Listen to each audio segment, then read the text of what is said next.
Here I come.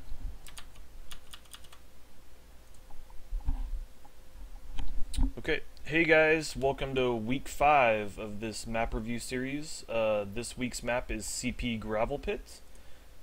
Joining me today is Blank from the Madmen.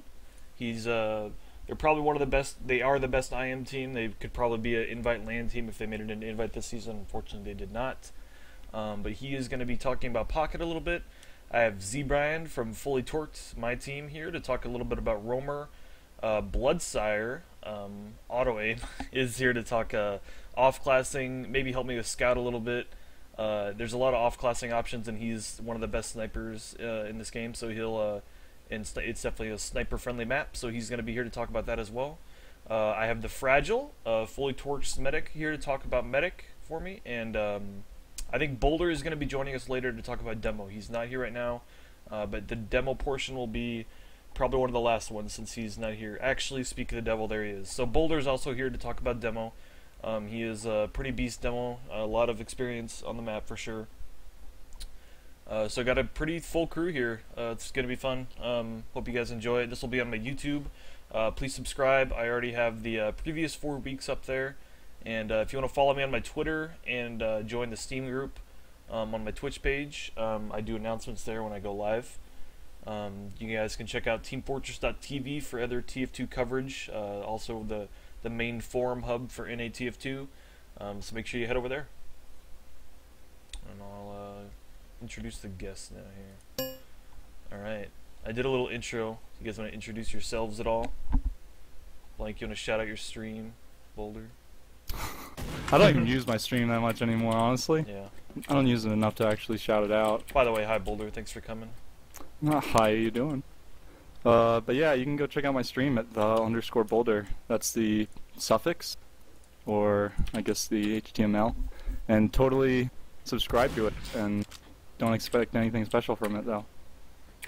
So yeah, you can check out my stream at just blank BLANK, and yeah. I do not stream because I do not have the hardware for it, but occasionally I cast matches and the like with Seabear, and you guys can catch that. Usually on Thursday nights, I'll probably be casting only the match of the week matches. You're not going to be doing the TFTV cast, just the ESEA channel one? I think right now Thursday works better with my schedule, so probably if I can make it, it'll be that one. But yeah, that was a great cast I'll you guys had the other night. Thanks, man. I was trying to get Rillick in here. He played amazing, and I think it would have been he did. Good to have him on to talk about that a little bit and talk about G-Pit. But yeah, let's see. Nick's muted. So I don't know if I think he's working on getting a stream set up actually. So look out in the future for the Fragile channel somewhere, and then you can also do twitch.tv/zbrian for the Roamer cam, Jumper, Surfer cam.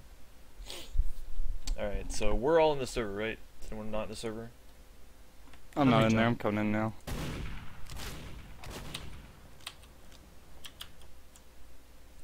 Shit, I actually need to relaunch. I forgot to launch DX3.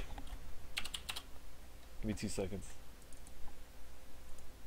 I love how Steam allows you to send messages to people when they're not online now.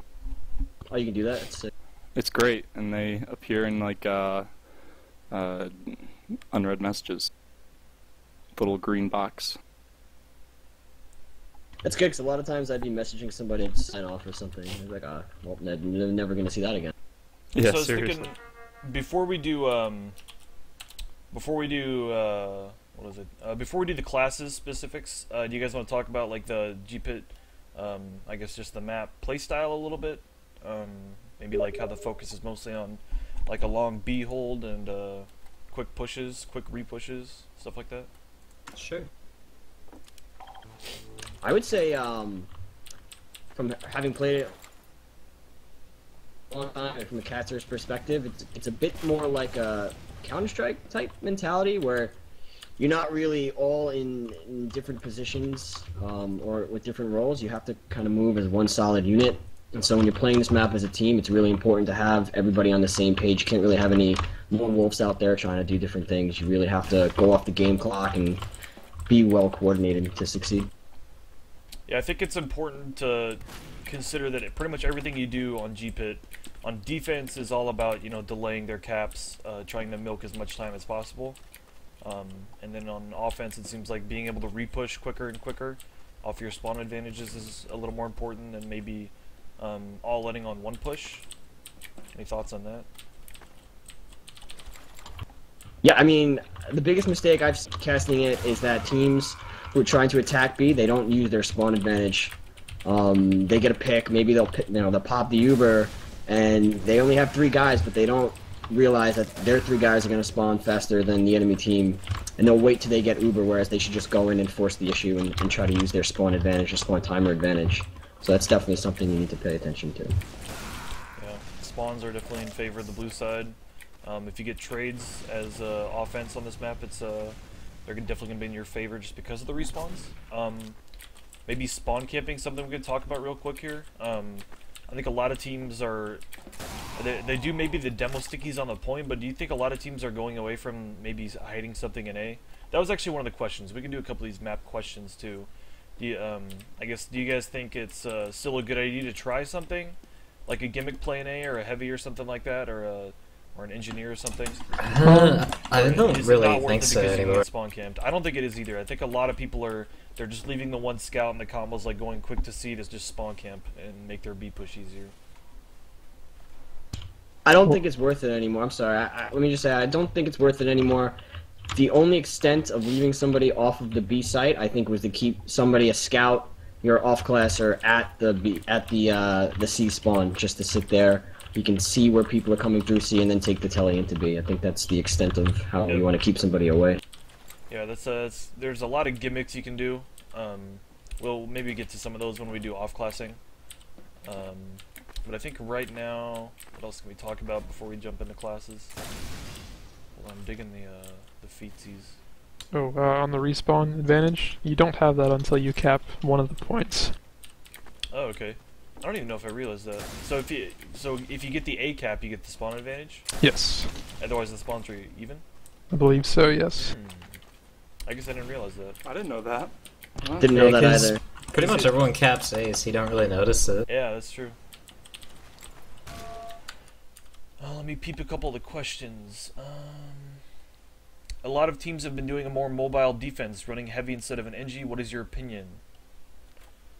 We can talk about that during the off-class section, I guess, but just in general on B holds. Do you guys think there's like an optimal setup? Do you think the sniper NG is good? Do you think NG is necessary, or do you think replacing the NG with the heavy is a good idea?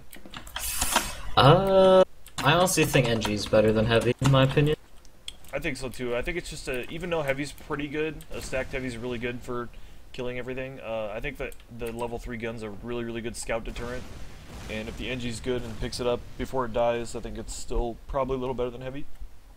Sentry gun doesn't take all of the heals away from your soldiers in demo. That's also true, yep.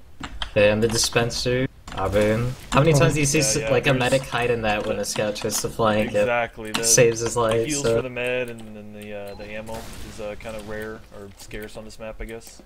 Shitty spots, so. And the sentry forces the enemy's Uber to sort of focus it. You don't really have to focus the heavy with your Uber.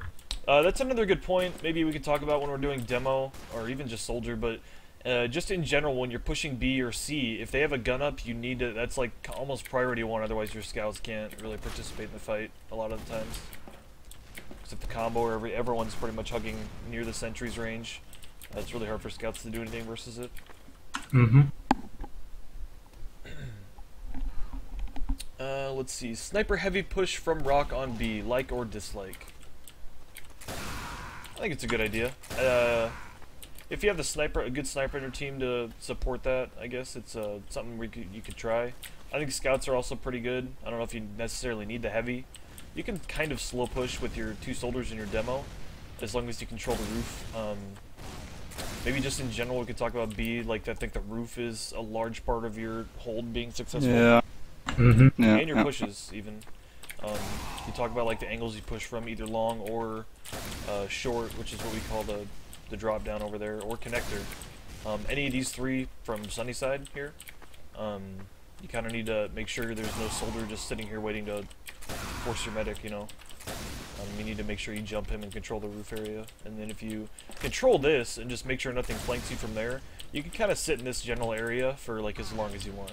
And like you can do things like tanking a sniper here and making them, I don't know, wrap around to the back of the house or force them into C, or you can tank a demo and get a lot of spam on the gun for free. You can definitely do slow pushes if your medic doesn't get forced right away, and if you control the roof.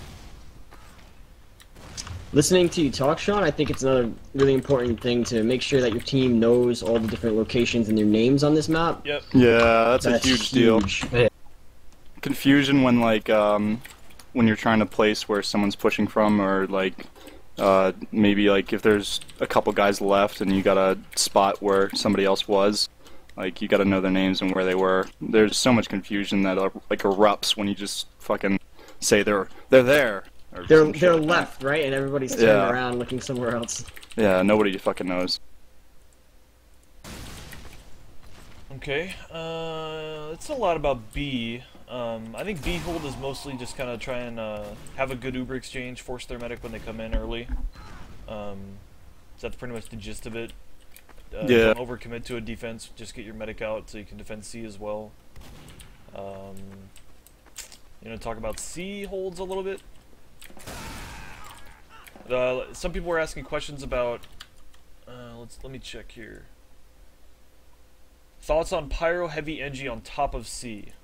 You guys like NG on this point? I'm not sure if I like it.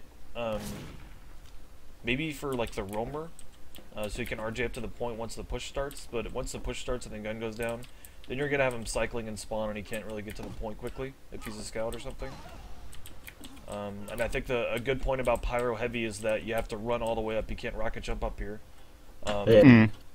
Like a lot of the times I see people stuck on like sniper or something when this point's being capped, and that's kind of awful. You need to be able to defend this when they can just Uber 2 soldiers up here and get a lot of cap time before you have any chance to run up the tower. So being able to contest it with a soldier demo is pretty important. If you can get a Pyro or Heavy set up here, though, I think that's one of the strongest things. I think kind of the meta last season was definitely a 450 health Heavy on top of the tower. Do you guys agree with that? Yeah, I I think definitely do. the 450 Heavy's the most important part of the C defense. Because if he's up there and you guys are set with your Uber, when the enemy Uber's got to come in, they got to deal with your Uber. They're forced. They've got the pressure of trying to pop you. And then they have the pressure of trying to get that 450 Heavy. Even if the Heavy's just at 300, that's a lot of bullets coming your way when you're no longer invulnerable. It's really good at denying jumpers, and it's just a lot of health to deal with when they land on the tower. They pretty much can't land off he's spun up near the point. It's much harder for them anyways. A lot of times he's like playing by the edge where the combo is too, so he's usually buffed. He's usually gonna get a buff, and also pretty much kill scouts from here pretty easily if they try to rush the medic as well. The biggest thing with that is, like you said, is getting the Heavy on top of the tower, and that just comes down to having the player on your team who's going to do that. He needs to know when B is lost and when to go Heavy and give himself enough time to run up there. Yeah, you can definitely save a lot of time if you know you're not gonna stop B and Exactly. just kind of set up on C maybe 20 seconds early. I think Pyro's like pretty much phased out. Like the only time I think Pyro's actually decent is like if you wipe at B and like they have the Uber advantage for that first push coming in, and they're probably gonna come door 1 or door 2. It's really like the only time I think Pyro on top of C is like actually useful. Every other time I just feel like a Heavy is far better. Yeah, I think the Heavy can deny jumpers just as well, and you can definitely kill them much better. I think a lot of soldiers these days, they see that Pyro and they just pull out the shotty, and you can still, two-shot a Pyro if he's not buffed. Yeah. Plus, the way that Heavy denies deals damage, the way the Pyro denies doesn't. So it's pretty big. Couple questions about unlocks. Viability of crits when pushing. Yeah, you think it's ever a good idea? Yeah, totally. When it's a Yep. surprise, Pushing C. really good. That's always like, if you can get that crits like off way before they have the Uber, you can just decimate a team. Like especially when they didn't expect it coming, you can pretty much just kill everything important and just win the point. So do you I've think had it's that like, happen so many occasions. Is the best scenario for crits going to be like if you're pushing B and you kill their medic, but then your team wipes, so you're going to have to repush? Yeah. If going crits then is probably the best option, or even same scenario on C. Usually, it's like the best scenarios are that or your first push on C, but you don't want to repeat it multiple times. Otherwise, it's just going to become useless. Like as soon as they expect it, it's just worthless. Yeah, and I think also if their medic has the potential to have Uber, if you're not sure if he's going to get it before you get crits, I don't think it's a risk worth taking. Then you're just going to be stuck on crits versus Uber, and if they, as long as they pop and kill your medic, then they could potentially just stuff you and not let you cap the point. Yeah. So I think if both meds go down and your med's going to spawn first because you're on offense, obviously it's a pretty good idea. The only time I've ever seen it run on defense was for like, I think it was glue on like Pandemic, like way back in the day. Yeah, that was a crazy match, but I don't know why you would ever run it on defense. I think Ubers are much better for delaying time, delaying caps, just getting kills and then getting your med out. So I think on defense you would always want to stay med. Pain Train, Shotgun, DH on Roamer. Is DH good for like an offense taking out a sentry pick ever or not? I think it's viable on suicides. Yeah, I think that's about it. I've seen. I mean, we haven't a lot of like teams used it from when they do their C to B push when they're trying to get B. Like I've seen them just peek out and take out sentry guns real quick, like, and then move on in. Like that always seems to work pretty well. Yeah, then it makes you not waste part of your Uber doing that. Yeah, exactly. It's definitely an option. It's something people could try. Also, the roamer could just do it on a suicide and then just change right away to a regular for the fight. We could talk about that too real quick as B suicides, but let me finish the unlock questions, I guess. Pain Train I think is a must on offense for if you're on blue. I think your demo and your soldiers both should be running it because it's all about cap time, and you can do a lot of cheeky stuff like have your roamer and your scout go cap A while your combo pushes. You can leave ×4 and you can push with a scout or a heavy or something.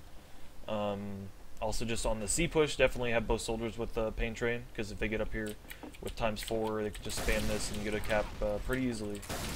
And then just make sure to remove them on defense. Have someone designated on your team to do that Pain Train, set an alarm in their phone or whatever, you know. Like, make sure you take your fucking Pain Train off, because we're on defense now and we don't need cap time. Yeah, I agree with all that. Shotgun versus gunboats? Zed Brian? Oh man, I gotta tell you, on defense I like to run shotgun, and on offense I like to run gunboats. Really? Which seems funny because you want to check for sticky traps on offense, but it just gives me so much utility with the gunboats when we're trying to get in. But when we're playing back on defense, you know, I'm spamming the chokes, and then I like to have the shotgun to finish things off. Yeah, especially on like the roof fights and the tower fights too. You do a lot of I don't know, trading with soldiers up top, and I think having a shoddy as the finisher versus a roamer that's not running it'd be advantageous I think in that situation if you were on defense and on the roof, right? Okay, good points. Any good ways to counter the Iron Man strat?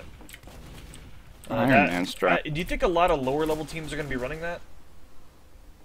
I don't think so. I think they're going to try playing traditionally. I think so too. The Iron Man was a new thing last season, pretty much. It was Classic Mix-Up ran it. Actually, Float ran it too, so it was 2 seasons ago, where they would traditionally people put an NG and B. They give up A immediately, pretty much, and then they just work on defending B for as long as possible. The Iron Man is pretty much focused on trying to take good fights at either point on defense, where if you think they're putting two things in A, then you can send 4 buffed people into A and keep your medic in C so he doesn't get forced, and you can stop the cap there and delay the A cap. And then they're 3 down, so then you just rotate with your heals back to B, and then you can contest B. I think a counter, they're asking for possible counters. I think a counter could be, if you're going to do a split push and you notice they're defending one of the sides, you can do things like you can push your combo up into here and sticky them out and get some cap time on B as well. You can maybe just do 1 scout in A and see what they send for you, or 1 scout and a roamer. I would say don't overcommit to A, just have 1 person keep trying to cap it, and you can keep doing suicides or keep doing B pushes while that happens. Because if they're committing stuff to defend A, I think you can still keep just trying to fight B, right? Yeah, you can just stack B. I've seen that work out really well, and just kind of flip that strat up on its head. Like, if you just send everyone B and just disregard what they were thinking about, like trying to defend A, and then sort of it forces them to try and defend A for the rest of the match, and I don't know, it's definitely harder to defend A than it is to defend B, so. But I don't know. I've had matches where I think with Vector a while ago, where we tried that strat and we failed defending B, but have successfully defended A for a while. So, I mean, it can go either way. Okay. I think a big thing you can try to avoid is when you're going out of A at the very beginning, really do your diligence of not having someone die to a sticky trap or something. You know, Yeah. use your Dead Ringer Spy or this Cottage Resistance, or just take your time really checking that door. Because if they do get that pick, then that strategy is really going to work well for them. Yeah. Like you said, Sean, I don't think at the higher level the Iron Man defense is really gonna come into play too much. The lower level, you mean? At the higher level, I don't No, think. I think some higher level teams are gonna try. Oh, you it. do. Mix-Up did it. I don't know if we are gonna attempt it or not. I know Brad liked it. I think Siegel liked it too. So I don't know if we're gonna try it at all. I think it But depends on. We also have Justin on our team this season, and That's he's a pretty true. strong sniper. So we might do a more stagnant defense too. But I don't really give away any strats or secrets. But I think people will try it, and people are typing in chat. They definitely have been trying it open too. So it's just an idea people can experiment with. That's one reason I like GPIT. There's so much options, and like all the off classes are viable. I like GPIT. I like it a lot. Some people hate playing it, but I think it always makes for interesting matches come GPIT week, you know. And on LAN, it's some of the craziest LAN matches are GPIT all the time. Yeah, and it's great casting fun too. Good casting fun and spectator fun, yeah. For B, should we talk about the kind of the metagame of B suicides at all? Well, I Should mean, we wait maybe till like when we're talking about medic to talk about that stuff? I think just in general I'll explain it as I think was it Sigma that came up with it? I Way think back, so, like yeah. season 5, 6, something like that. The idea was teams were holding pretty close to the door here and trying to lock people in B if anything tried to sneak in, but then people with gunboats and DH roamers out of long A or long B or whatever, snipers out of B, stuff like that. They send one scout to A to cap, and then they send 4 other things. They leave the medic and spawn, and they send 4 things to roof or to wherever the medic is in B, and they try to get a medic force or a sentry pick or any picks actually are in your favor if you're on offense. I think that was kind of the meta, and I think people are adapting. I don't see a lot of medic forces these days. Actually, I think most teams are like tucking their medic and like either in there next to a sentry gun in the house in B, in like up here in like the tires area between B and C.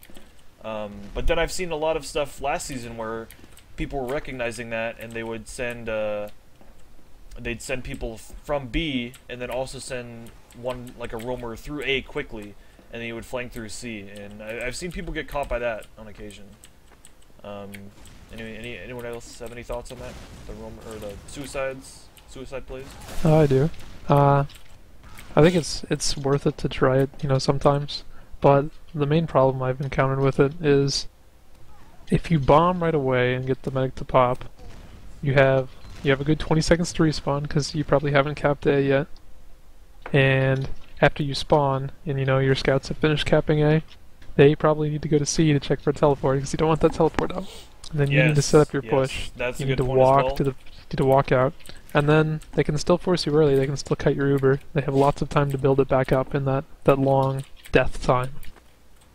So if you want to do it, I would suggest waiting till A is at least half capped or 2/3 capped. Yeah, that's a good point. And then you can just pick them up when they spawn after the scouts kill the telly, and you can rotate and get position to push. That's a good point. Okay. Anything else you guys want to talk about before we get into the classes? I'd say something really important to remember on this map is just scouting is super important on defense. Yes. If you can see where they're coming way ahead of time, you can shift all your soldiers and your demos to cover Even your sentry the points gun, they can come. Even your sentry gun. Like if you have a or scout your at sniper C, dot, it's you see him come in C. I'll talk about that when we do scout. Okay. It's also important when we do roamer too. But let's see. Do you guys want to do soldier first? Or Sure. does anybody have somewhere to be? You can go first if you need to bail. No takers. Okay. Yeah, let's do soldier. Would you guys want to talk about roamer or pocket first? You guys can kind of tag team. I Go think ahead, we can tag team it, I guess. Okay. So where do we want to start? Offense? Defense? Probably start defense. off on yeah. Defense? Let's just say most teams aren't going to do an A-hold or an Iron Man for the most part. So Let's just talk- like traditional. What happened here? Server changing role. Nobody checked the point. Oh, at least it stays on GPIT. Anyways, let's talk mostly about B hold, C hold, and then B pushes, C pushes. Okay. Okay.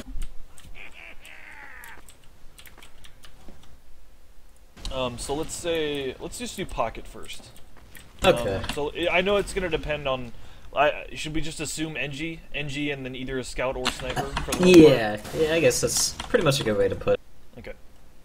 Maybe So I if guess- if you're addressing positioning that would be, you know, considering that you had a heavy or something like that on C, Yeah. just, I guess, make a note of that before you talk about it. But go ahead, talk about pocket play.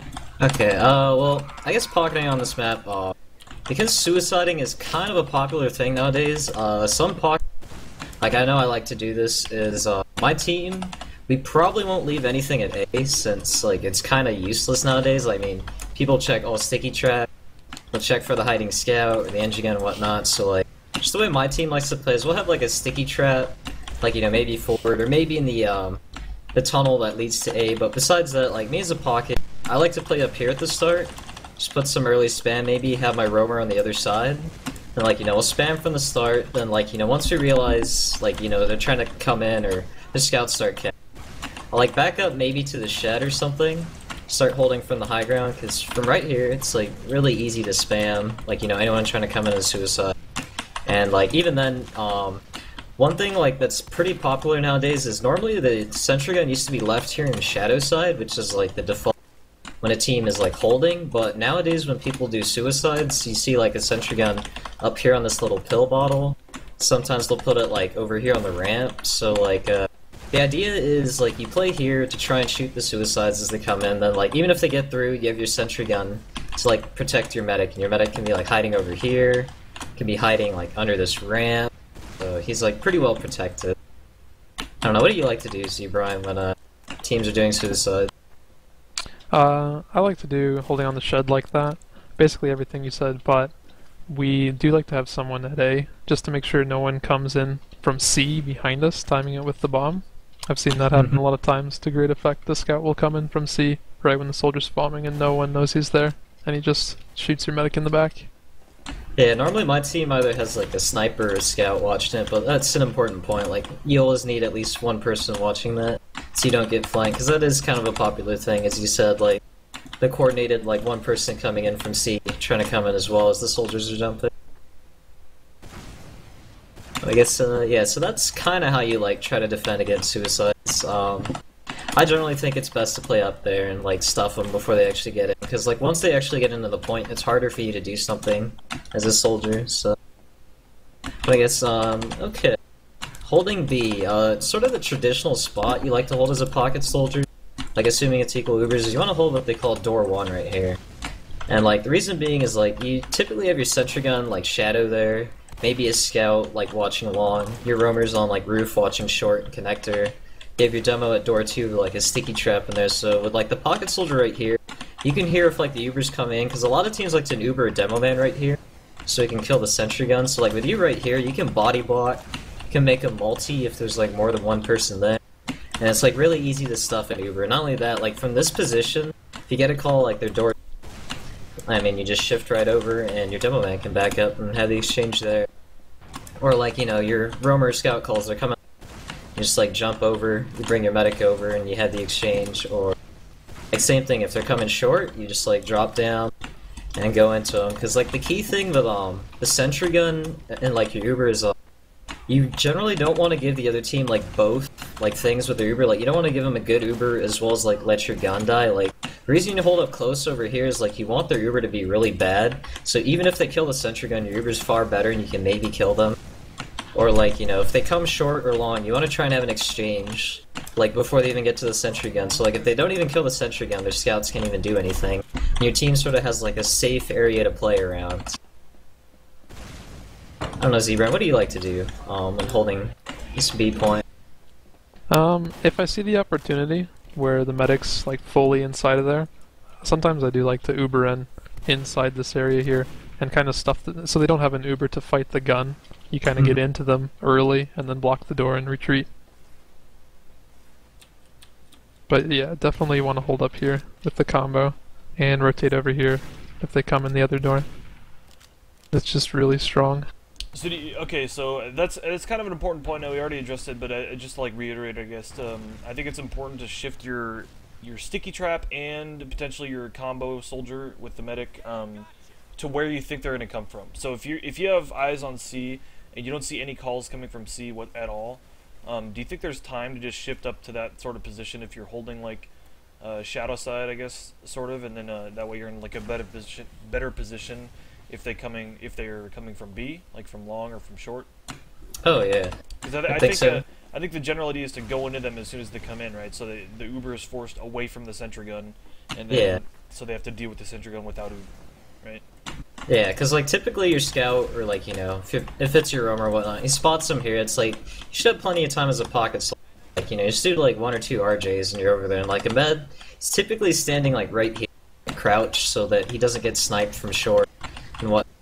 So like, you know, he just turns around, comes over here, and like about 3 to 5 seconds, your like team's already over here. You're ready to like push in, force them before they even get to the sentry gun. Even like short, it's like you just drop down and just try to have the exchange before they get to the gun, as you said. Because like I mentioned earlier, if you can force them away from the gun and like they don't have any Uber to fight the gun, you kind of have like a safe position to play by, and the scouts can't like flank or do anything. Okay. What else can we talk about real quick for talk about roamer a little bit for defense, maybe? Yeah, sure. When you're just set up, waiting for people to come in, I usually play on left roof, where I can spot short and the long entrance from their spawn. Although, sometimes I'll hang out by rocks so I can see all the way into long and call them even earlier. And basically, you know, if the Uber's exchanged over there on the balcony, I'm going to be spamming some rockets there, but as soon as the Ubers are popped, I'm not going to just rotate over there and try and help them. I'm going to keep watching my doors and make sure nothing gets in, or if anything gets in, I'm going to call it. And then once the Uber's over, I can decide to come over there and help them. Or if a bunch of stuff gets in left, I can try and fight that with the scout. I just have lots of options. I can help people from there. I guess actually one key thing I didn't really touch on, I guess we can touch on right now, Zebrian, is like roof control. Is a lot of times if the other team like Ubers out of say long or short, the key thing that happens is like the fight for roof control. Like normally your roamer's gonna be up there, so let's just say in this case Zebrian's up there. Like I go in and say here's short, like, you know, they come out short, I get the call, I rotate our combo over, and I get them to pop. Normally what's gonna happen is their roamer's jump up and like try to shoot at Zebrian. So what you gotta do as a pocket soldier is like if you see that and you've already like, you know, used your Uber pretty well and forced them, you gotta jump up there and like support the roamer, because like the key thing on this offense is like, let's say their Uber isn't able to kill the sentry gun, the one thing that can still get it is like their soldiers. If their soldiers get roof control, I mean they can just do this to your entire team. So like the key thing as a pocket is like, if you have the better Uber, even like if it's equal or whatnot, you gotta keep that roof control and try rotating with your roamer, because like that honestly wins a lot of G-pit like defenses and offenses. Like your soldiers are really kind of the X factor, in my opinion, on when pushing or holding B. Yeah, I'd say don't be afraid to drop down off roof, but you should try and get back on it quickly. If you can drop down on the small health kit and get 100 heals really quick and go back up while your pocket's up there or something, it's just good to trade off and on and get the heals. That's also where the, like we were mentioning earlier, we all kind of, I guess, agree that NG's overall better than Heavy, because, like, normally your roamer's going to get pretty banged up, and, like, you know, let's say if the Uber's over there, like, your med's probably going to be healing the demo in the pocket, so use a roamer, like, if you have a dispenser right here that's level 3, you drop down and you're pretty much good to go in a few seconds, and right back in the fight. So I think that kind of does it for holding B, right? Yeah, should we talk about the C defense before we do pushes? Sure. Okay, so again, maybe just real quick, should we talk about like when teams should commit to a B defense versus falling back and holding for C? I think if you have an Uber, maybe Uber and spawns, I think is a good time to defend B, but otherwise I think it's a little risky to try and, if you, I don't know, if they already have it like half capped with people on it, and a numbers advantage or something, I think it's almost all the time too risky to try to retake it versus setting up a C-hold. Yeah, another key thing is if they have their Demoman up and he pushes right up to about this ramp here, and he starts getting stickies on like door 1 and door 2, pretty much you're not getting in, unless you have an Uber, as Sean Blood said, and even then, like, it's gonna be pretty risky, like, depending on the numbers and, like, Uber situation, how capped it is, but, like, if you have an Uber advantage and, like, you know, you're 6 up, then I'd say, like, fight. If you have, like, the pick advantage, whatnot, sure, but if you're at, like, Uber disadvantage, number disadvantage, or, like, you know, they already have all this positioning and you guys are, like, hurt falling back, just don't risk it, because you're probably gonna wipe if you commit to a bad fight there. And if you take a bad fight at B as they're capping, they're just gonna end up capping C right after. Yeah, and a lot of times, yeah, that's a good point, too. If they roll you in B and you don't kill the medic, they can just Uber straight in and get C right away. Versus if you do fall back into C and keep your medic alive, or force their Uber, you can just set yourself up for a much better hold in C. And I've seen a lot of teams do really, really good holds in C, too. So it's another, I think if your B hold fails, maybe don't overcommit and just get frustrated and try and retake it. It's not very likely you're going to probably lose people and they'll just win on the next repush anyways. So I think it's a much better idea to try and set up a good C hold. You can get a heavy on top. You can get better positions, sticky traps up for when they push. But just talk about in general C holds, I guess. Positioning for the pocket and the medic, maybe, Blaine? Okay, I guess we can go over, like, let's say it's kind of like a worst case scenario, like, you guys kind of wipe at B, you know they have an advantage pushing C, so probably what you're going to want to do, I mean, you'll probably pull out the off classes. Like, the common thing is, if you know that happens, you're going to have a heavy right about here, getting, like, you know, overbuffed. And the key thing is you're probably going to have sticky traps as well, maybe a sentry gun, which is pretty popular nowadays. Like, they make it level 2 and put it, like, right below this lip, so that soldiers can't spam it as they come in, but it shoots them out of the sky if they jump.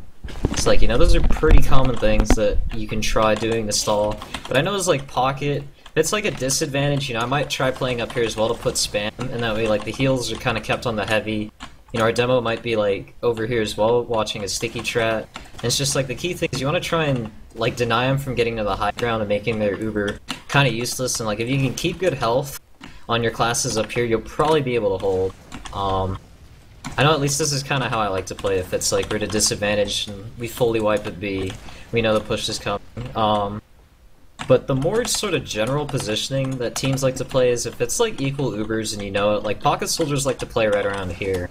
It's like from right here, you know, they can spot door 3, they can kind of hold door 4 and door 5 by themselves, and then like their heavy that's up there, you know, maybe they have a sniper. The roamer could be somewhere over there, something of the NG gun. Those can watch like door 1 and door 2, and like from right here, I mean, you're pretty far tucked away. Like, if they try to push in door 2, it's pretty easy for, like, you know, your heavy to just go up the side and, like, your med, like, chills right here and he Ubers him, then he starts use a pocket, you just jump up, because they're probably going to have a worse Uber anyways. You know, if they push door 4, door 5, I mean, there's probably a sticky trap here and they pop early anyways, and it's really easy from you playing, like, this position to do a lot of damage to people, this narrow corridor, and, like, force them to multi and whatnot. I mean, the extra heals, you can always jump up to point, you're pretty flexible on what you can do. Now, a thing that's become pretty popular nowadays is, like, let's say, you know, after this equal Uber exchange here, you guys end up winning the fight, and your med stays alive. A more popular hold nowadays is teams like to put their combo up here, close to door 3 when they have advantage. And the reason they do this is because a lot of teams, if they get a little hasty, they might push up to here without Uber with their combo, and like if you're sitting right here as a pocket soldier with Uber and 300, you see that, you can just jump into them, and, like, kill them with your Uber. And it's like a pretty good aggressive position to like put spam in 3 and like 4, and like normally when you do that positioning, like the Demoman's right here with a sticky trap, so like if they decide to go behind you, your med just turns around and pops on your demo to save them. And then like you know, use a can jump to roof, or like if your Uber's better, you can come in with that Uber and chase them inside and whatnot. So that's generally, I guess, kind of how I play this map. Yeah, I really like holding up on the 3 door with maybe your demo medic or your soldier medic, because you're basically holding them at 1 choke instead of giving them 2 chokes to play with. For roamer on this map, if my scouts like decided not to go on heavy, or maybe they're not spawning yet, I'll go on heavy. But I like to stand soldier because it lets me spam them when they're coming in chokes, and then that spam is really useful when you're on defense. Yeah, I think that's a good point too. Is the off-classer on your team, especially on this point? I think just in general, it's a lot about just fighting the tower, and I think soldier rockets are much better for that, and also getting up to the tower too. Like I think roamers have a little easier time than scouts, so definitely more advantage from spamming and from being able to get on the tower instantly than for a scout maybe being a little bit better fighter. Yeah, you typically want your scout to see where they're coming from. I don't think I'm going to be doing that too much as a roamer, although I might like peek B if they just wiped or something. See where they're coming from. I usually play around my medic, get healed. You know, they're gonna force it early. They're gonna force before us, hopefully. And as soon as they pop the Uber, I'm gonna jump up on the tower or just play back and wait till it's over. And you know, go for things of opportunity. Or something. Sometimes you can hide above some doors, make them pop really early. But I think it's easy enough just to pop them with spam or aggressive holding with your pocket. If I am off-classing as heavy though, I will play right on this ledge here, and then if your medic's down here, he can just heal you. It's really nice. He doesn't have to be on the tower, but he can still heal you that 450. Yeah. I guess you could say that goes for anyone too. Anyone that's fighting on tower, they could just drop down to the side of the map that their medic's on and get a easier buff without the medic having to climb or without you having to drop all the way down. Mm-hmm. One thing to note about that though, if you're holding on tower as either a soldier or heavy or anything really, there's no ammo up there, so you don't want to be going for ammo when they come in. So if you're spamming a lot from tower, your damage probably isn't going to be that great. Maybe just do it as they're coming through to try and help get the force. But if you're just doing a lot of passive spam, you're probably going to run out of ammo, and it'd be really shitty luck if they pushed in while you were getting a resupply cabinet. Anything else to talk about on... Let's talk about offense. We talked about defense quite a bit, and I think most teams, or a lot of teams, struggle more with offense. So let's do pushing B. I think pushing B is a little more important than pushing C.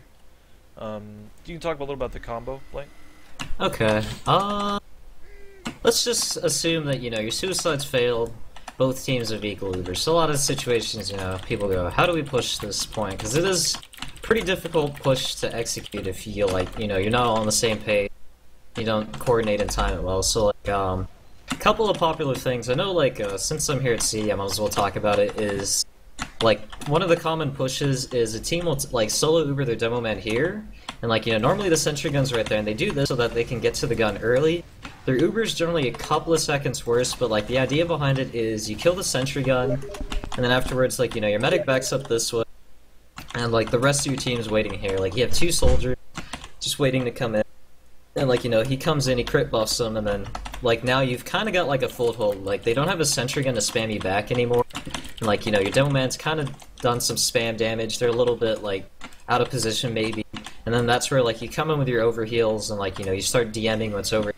Maybe as a roamer you can jump to the roof, start fighting for control, and whatnot. But I know me as the like, you know, if we do that push, like, you know, I come in and then typically I'm looking at, like, the closest target. Like, normally their Uber might be 2 seconds better, so, like, you know, there's two things the other team's combo might do. They might try to chase your demo, in which case I try to use my overheal then to try and relieve pressure from him, possibly get, like, a reverse pick as he's trying to chase. But, like, you know, the other thing is they try to fall back to the rest of their team. And, like, from here, like, you kind of have the height advantage. Like, that's one of the good things about this push is if you can pull it off, or, like, at least sort of get rid of the sentry gun and get set up, like, a foothold here, you kind of have a good place to, like, push off into them, because you have, like, this little pills here, you have the pills there, you kind of have this height advantage to spam down on them. And, like, normally I like to try and push and, like, take over this left side and, like, try to support my roamer as he fights the roof. And then typically I try to let my, like, medic heal the scouts and whatnot. Like demos, they fight on the ground, and then just try to support my roamer as best as I can on the roof. Let's see, I don't know, Zebron, does your team ever do that, or like have you done that push in the past? Yeah. How do you like to play times, that? As soon as the Uber's over and there's no one actively fighting here, I'll jump from here to roof, and then they'll push into everything else at the same time. Basically, the defense has to worry about the roof, and they have to worry about everything else pushing straight into them. So they have that split focus that really weakens their defense. Yeah, definitely. Okay, I guess I'll talk about like short and long. So, the key thing I think when you push out a short and long as a pocket soldier is ideally you don't want to be the one getting healed. A lot of times people think, oh, pocket soldier, give him Uber. I really think when you're pushing this map, Ubering a pocket soldier isn't that important when pushing B. Like, because when you come out here, you're probably gonna eat a lot of spam, like pushing long. So like, let's just say you're able to like clear stickies or whatnot. Like you buff a scout, you lead him through, and like he's able to clear sticks or whatnot. Or like, you know, they might get an early call, so they're starting to spam. But like you get to about here as a pocket, they're starting to shoot at you. What you do? What I usually do here is like I take my buff. I immediately jump to roof, because like I really think when pushing B, as I said, soldiers on the roof really sort of make or break a push for you. Like, your Uber can be worse, but if your soldiers have roof control, you can kind of mitigate having a worse Uber. So, like in my opinion, what I like to do when I push long is like the demo will come up to about here, probably pop, you know, try to get their pop, fight the sentry gun. Me, I always try to support my roamer, control this roof, then like, you know, from here you have options, like if you're hurt, just kind of drop back down, get healed if the fight's going well. If it's not going well, I mean, pretty easy to try and spam the medic. You can drop down into point, like do something like this. You know, if you're up here and you see he's like trying to get out in the long, just like jump at him at door 1 and whatnot. So I feel like as long as you play the roof, you have like a lot of options. I have a question for you. What do you do if you start to push long and you see a demo here spamming pills and you know he's already got a trap up? I've seen a lot of pushes from long just be horrible because there's demo has an early setup. I would just rotate, because yeah, if he has this, I mean, first of all, as you said, he's like spamming pipes. There's probably a sticky trap, so I mean, at that point, if you walk in, you're kind of making your Uber already bad. And the demo's probably going to get away pretty safe, and like if you can't even get to the gun with your Uber, you're kind of in a bad spot. So like the Demoman spots that's where just kind of you might as well rotate over. Because, like, then he's gonna have to use all of his ammo to try and reapply a new trap here. And, like, it's a little bit easier to get in short than it is long. Like, long is a bit riskier, but, like, you know, you're a bit closer to the point, you're closer to roof and whatnot, so it's easier to attack. But that's kind of a good point. But, in general, if we can somehow get in long, that's generally how I play it. Yep. And, as a roamer, if we're doing these pushes, if you're not pocketing the demo in, if I happen to be in the front, I usually try and jump out really fast and just make space. Because they're trying to cut you off the choke. If the demo's at long, maybe he just rotated over right when I'm about to leave, and I can do a jump right on top of him and just maybe trade with him or even kill him without dying. My team's going to get out of that choke for free. Same thing at short, I'll maybe jump on the small roof right here. And just, if anything's playing up, I'll be above it, and they'll have to worry about me and not the chokes my team's coming out of. I guess pushing short, like another thing, short I try to play it pretty similarly, because like normally when you start pushing short, like you know their demo might be watching long or something, so there might be pipes coming in, maybe a trap, but it's easier to clear a trap here. You shoot like a rocket there, you can like peek this or whatnot, or have a scout lead, and then like you know if they dead on the scout, it's not the end of the world. He'll be up after the fight ends. What I generally do, I kind of do what you do, Zebron. I try to jump here. Try and gain some height advantage, put some early stun, because also from right here, if you have both soldiers, you can sometimes potentially kill the gun without even having to use, which is like a really good, like, you know, scenario for you guys. If you can kill the sentry gun before you even Uber, like, it basically turns into a 6v5 fight, because they have like a dispenser, well, they have like an NG and a dispenser, like, that's it, they no longer have a sentry gun. But like, yeah, pushing out short, I like to jump to this roof. You know, if I can put spam over there on the combo or like the sentry gun, I'll go for that. But then like the next thing on my mind is like normally the demo man's gonna come up to here to try and Uber and kill the gun and get him to force and whatnot, and then once again just try to focus on roof control and support my roamer, because really like the key thing, soldiers on this map, if you control this roof, you can probably control the game. Well, at least B, so. Control the universe. Yep. Talk about pushing C for a little bit too. Maybe I know it's a little less important. Maybe just the scenarios in which you would go from B or A. I think a lot of teams just if they cap B, if they keep their Uber, if they're about to get Uber, I think they just like to go straight in because they have some sort of advantage.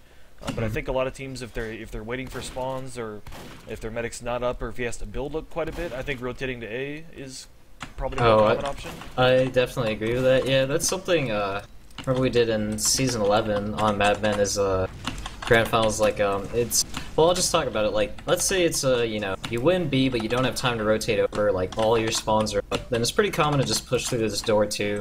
Thing about this push is like it's really easy for them to pop you because there's like there could be stickies here, stickies around this, around that. So basically, once you walk through here, you have to pop. Now, normally this is where it gets hard because teams look up there and you see the 450 heavy and you're like, shit, how do I approach this? And in my opinion, there's like two ways you can play. You can basically, if they have the heavy up there, they probably don't have Uber, assuming you won your B push. So like what I like to do, well, let's just say that's an actual Uber.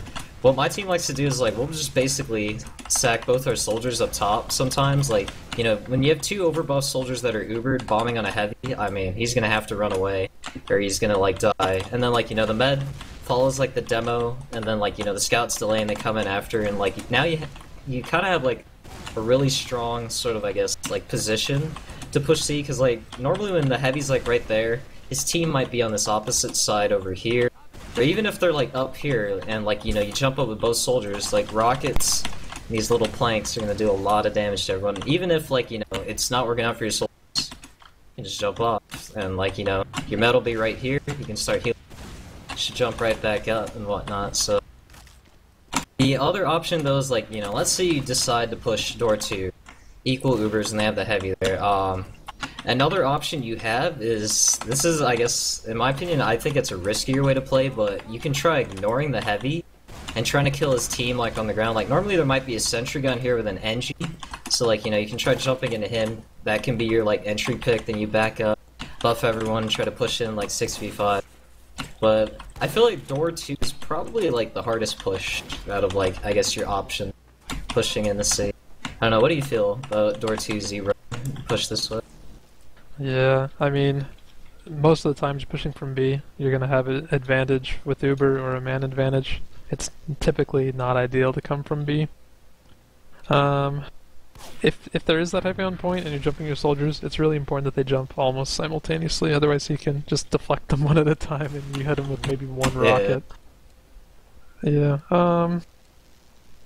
But I think pushing this last is just kind of really hard. You have to have setup pushes, you know what everyone's going to be doing. Otherwise, it's going to bite you. I think talk about the A push first, but I think just a point I wanted to make was I think the re-push wins it a little bit more often than the actual push. Mm-hmm. I think you'll see a spawn wave just come in and overwhelm, you know, the 3 or 4 that are alive while they're still waiting for 2 to spawn. And even if they spawn during the fight, they have to get all the way to the top of the tower if you get people on the cap. But yeah, talk about pushing from A for a little bit. Okay, actually, I'll just make a quick comment on what you said about the re-push. This is sort of like crits has become really popular for offense, because, like, normally what would happen is, like, you know, you'll try pushing, like, door 2, your Uber's probably going to be... So what teams would try to do is, like, they'd accept that their push was probably going to fail, but they'd, like, literally throw everything to try and kill the other team's medic. So, like, there, you know, the Uber's reset and whatnot, and that's where you use offense. You swap to crits, and then that's where, like, pushing door 3 and 4 are, like, you know, your better options. And like you said, the re-push is generally the way you win the match. Like, that's just a pretty popular way to play nowadays, is like you push in, if your Ubers fail, you just kill the medic, and then you run crits, and then your second push, you know, you have that 10-second window where you have crits and they don't have Uber, and you just kill everything.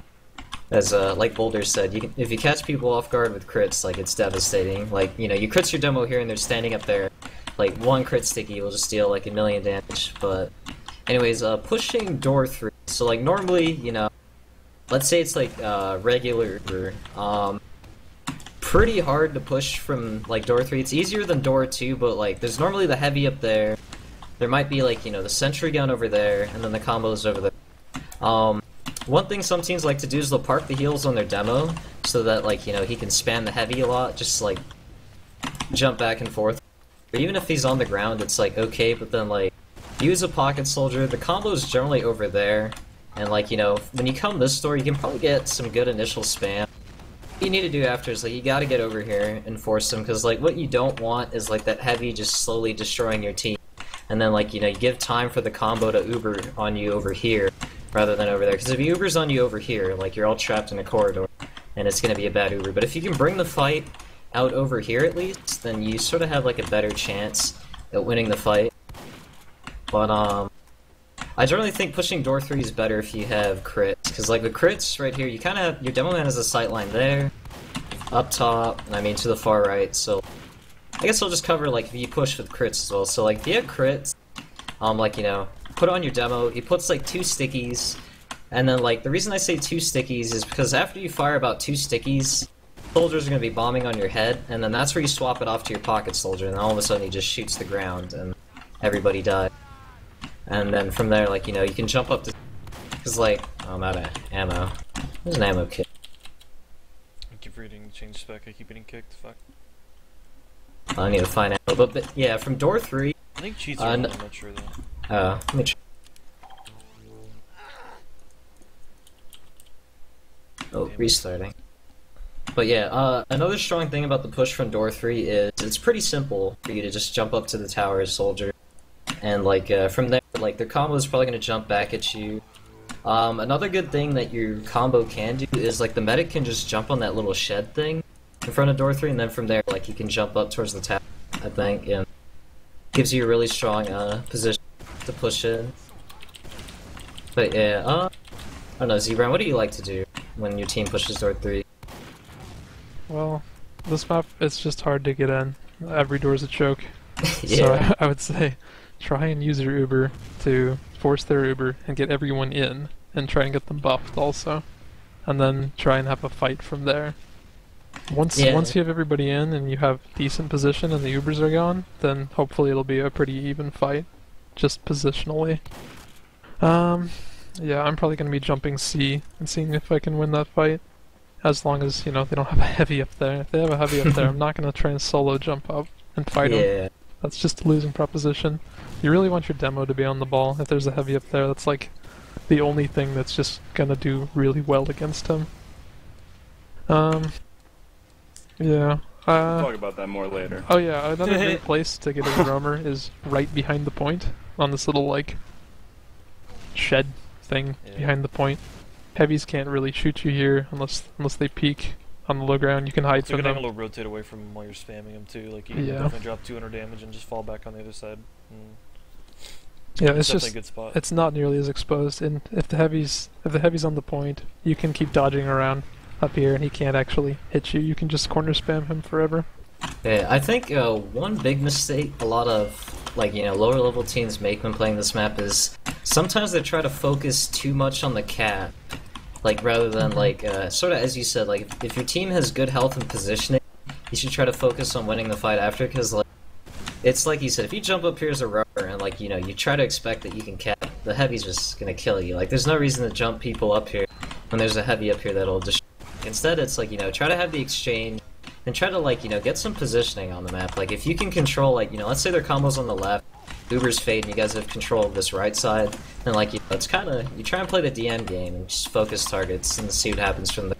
It's like a lot of like teams will just throw players away trying to cap on top of point. Like if they have a Demoman up, he's just gonna lob stickies up there. They are heavies up, he's just gonna kill you. Their soldiers will just jump on your head. So it's like really. Don't focus so much on capping the point, but rather like try and take positioning on the map and then try to focus like down targets together. It's really like sort of my best piece of advice I guess I can give for pushing, because this C push is really hard. Okay. Any last thoughts on the soldier, I guess? Well I guess I could do door 4, but it's pretty similar thing. Like the good thing about the door 4 push is combos generally hold right there, so from right here it's generally, this is like the best spot to get like a pretty good equal exchange. And like, from right here, the heavy sometimes is there, so you might be able to chip at him, whatnot. The only problem with this push as opposed to door 3 is it's not as open as door 3, and like you have this little like side wall right here that kind of blocks you.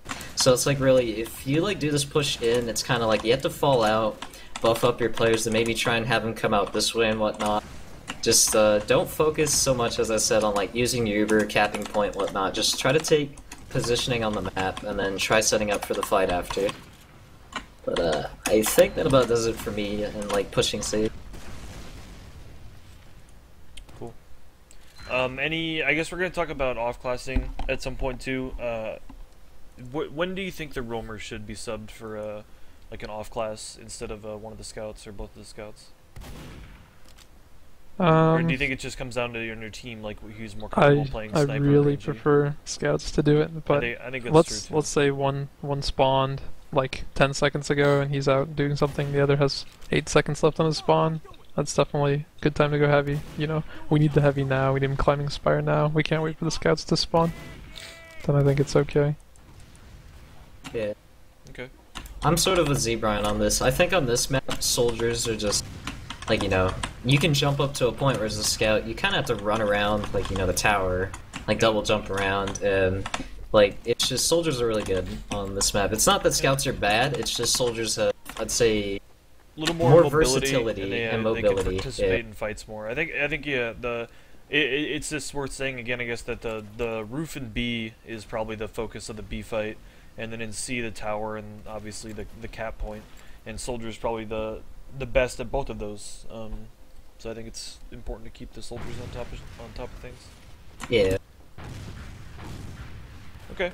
Who else is here that wants to go? Does anyone? That went kind of long already. Does anybody need to bail soon? I don't need a bill. Well, actually, what time is it? It's about almost 6. How long was that? This is like an hour for just talking about the map and Just soldier. general. Yeah, I think I'll go then. Okay. Uh, Do demo. So, I guess first off, before anything, make sure you have your frying pan. I don't want to see people fucking doing that shit without frying pans. I don't know who you are that you think you shouldn't have a frying pan as demo. But Any unlocks? I otherwise- guess let's do the general loadout question. I don't think For you, demo? I think you just do standard loadout. Paint train and offense. Always. Paint train on offense, yes. Sometimes I don't like it. Because fucking I don't know. I'm very often caught out of the like just because the way I play, I get caught by scouts from time to time, and I hate it. I don't know. Maybe not for B, but I think on C Yeah. it's definitely vital. I think you need, if you get Yeah. in ×2 up there, it caps pretty quickly. Yeah, exactly. Anything with like soldiers or demo, like going for C, that's really important, because if you can get like multiple up there and just cap it, then the other team's fucked. But anyway, yeah, usually just starting rollout, I'm just gonna go ahead and go over like just B defending, or excuse me, red defending rollout. So basically, pretty much just start off. First thing you're gonna be doing is going like straight to A. Depending on your team strat. Usually this is the team strat where you just go straight to A. You have a couple of options that are usually helpful for, I guess, what you can do to help your team before the match, or before everything even starts. What I like to do, that's usually very effective, I saw this done a while ago, is I'll set up a sticky trap of 4 right here, and then a sticky trap of 4 right there. And usually, like, by the time the timer starts, I will be through B tunnels and in B, and I will simply just wait for the other team to like step on the cap, like any sign of anyone stepping on the cap, and I'll det those, and that'll usually get a kill because scouts don't expect that. But I don't know, I'm sure they'll start expecting it now. But the other thing I like to do, that's a lot of fun, is I will set up a sticky trap right here, and sort of just fuck with people, and then also throw a sticky trap right on this little fire hydrant right here. Usually, I guess with scouts, they'll know that I'll have set this trap up, so it's really just sort of a decoy for when because scouts these days just jump right out and turn immediately, and they don't even really recognize that I've put a sticky trap on this wall, and I'll det that and just kill them. But that requires watching from right over here. Basically, your only interaction with A is to get maybe like a kill or not. Regardless of whether or not you get a kill, always, just as soon as you're done trying it, just run over to B, get with your team, get set up. But one of the fears that's always sort of a bad about that trap right there is you're sort of out of place, and if somebody decides to come through here, and like a soldier or something, if they sort of rush through here and just come on you, you're fucked and you die and sort of screw your team over. I think if you go down as demo in any sort of A gimmick play, it's definitely not going to be worth it because you have the risk of getting spawn camped. Exactly. You barely delay them; like they'll just respawn and go cap at it eventually, anyways. So I think that was a good point to bring up about make sure you don't get caught out. Also, you can blind at the one at the door, right? When the door opens, it's just yeah, you can blind that too. But the way I usually like to do it is the way I like to do it. Like I just explained, it's just kind of it's harder to blind at that because it takes like maybe half a second, and sometimes people don't actually jump out immediately, and it's just wasted. I think people are too used to that. They definitely even do like dead ringer plays to check for them and stuff like that. Exactly. Yeah. Let's talk about the B hold first. Yeah. Basically, straight from that A movement, you'll shift right over to B. Usually, you'll have some soldiers and like a medic that will be protecting you right here. So, your little shenanigans over there is usually it goes over pretty well. But the way I usually like to play B is I will basically set myself up right around this corner here. My team will be watching like. We'll usually have a scout sitting in C, watching for whether or not the team's going to be pushing from C, and I'll have like a trap set up here on long. And basically, we'll just hold until they push. I'll get the det on there. From there, though, it's usually your responsibility to try and get a shitload of damage on the roof, and just do like as much as you can to help your soldiers up on the roof because. I mean, getting yourself up there, it's not really a good idea, but you're pretty much the only one on your team that's situated to put lots of damage on the roof and prevent people from going up there without putting yourself up there. Another thing that's usually pretty useful is setting up these two traps right here. Yeah, that's pretty cheeky for killing roamers. Yeah, idiots love to peek around there, and just as soon as they do it, they get dunked on pretty much. So that's really good, and then. Another thing we like to do, I've done on teams, is when the C push is called, basically your whole if you don't get there too early and the other team is already like set up in C, the way my team has done it in the past is I'll be set up like right here watching this, and they'll be set up behind me, and I'll just wait for what a lot of teams like to do is they like to peek through here and try and save their Uber and get spam on that. And so what this does is it will sort of surprise them and generally get a nice little pick off on them. But yeah, you can do that. And then this is always this trap denies everything. This is a fucking super trap. I've seen a lot of teams try to do the quick Uber through that, but then they pop on the second door, not the first one right there. So that trap has dropped a few pockets for sure. Yeah, this trap gets a lot of people down. But like even if they try and clear it, all the stickies don't just like fly out here. They just fall on the ground. So they're pretty much denied going through here, no matter what, unless they like try and sit through this and shoot the stickies. And still, even then, you can just spam more stickies and keep getting ammo. So I think you pretty much just rotate your trap to where you kind of rely on the communications. You default to one side, and then if they're coming, I think you default to B. I think it's C's a little slower for them to push, and I think you need to have the trap ready if they come out B. Yeah, whereas if C is called, you can sticky jump over there and get a trap up or get spam up on them. So I think that's forgot. a good point. Is to default to B and then rotate to where the combo is called or the push is called coming from. The other thing that I really love to do, if you can get the time, if you're fast enough, you can pretty much set up a trap right here or right here. And these two traps always get people. You can taunt that too, can't you? Around the left wall there? You can, but I really don't like to. I don't know. I never taunt that. I've never done that. I always like to set up my traps where I get like right on the edge, and as soon as I see like a body part, I det.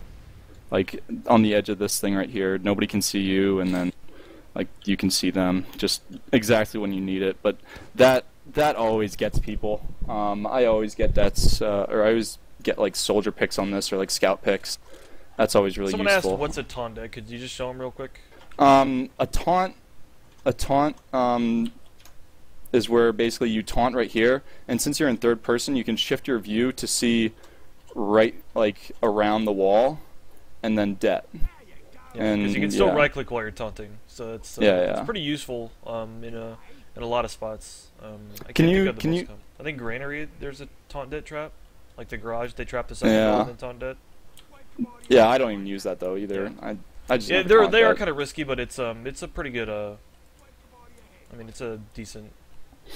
The thing that I'm always afraid of about doing taunt dets is like some scout's gonna come out from nowhere and just fuck on you.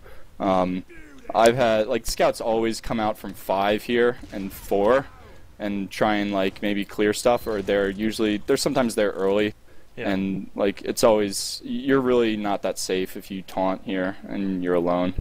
But yeah, that's always good. And then oh god, this spot, I always just do this sometimes if I'm having fun. This is a nice little spot. Please try this. Somebody do this in your match? Okay. As much as you can, please do that spot. It's very important.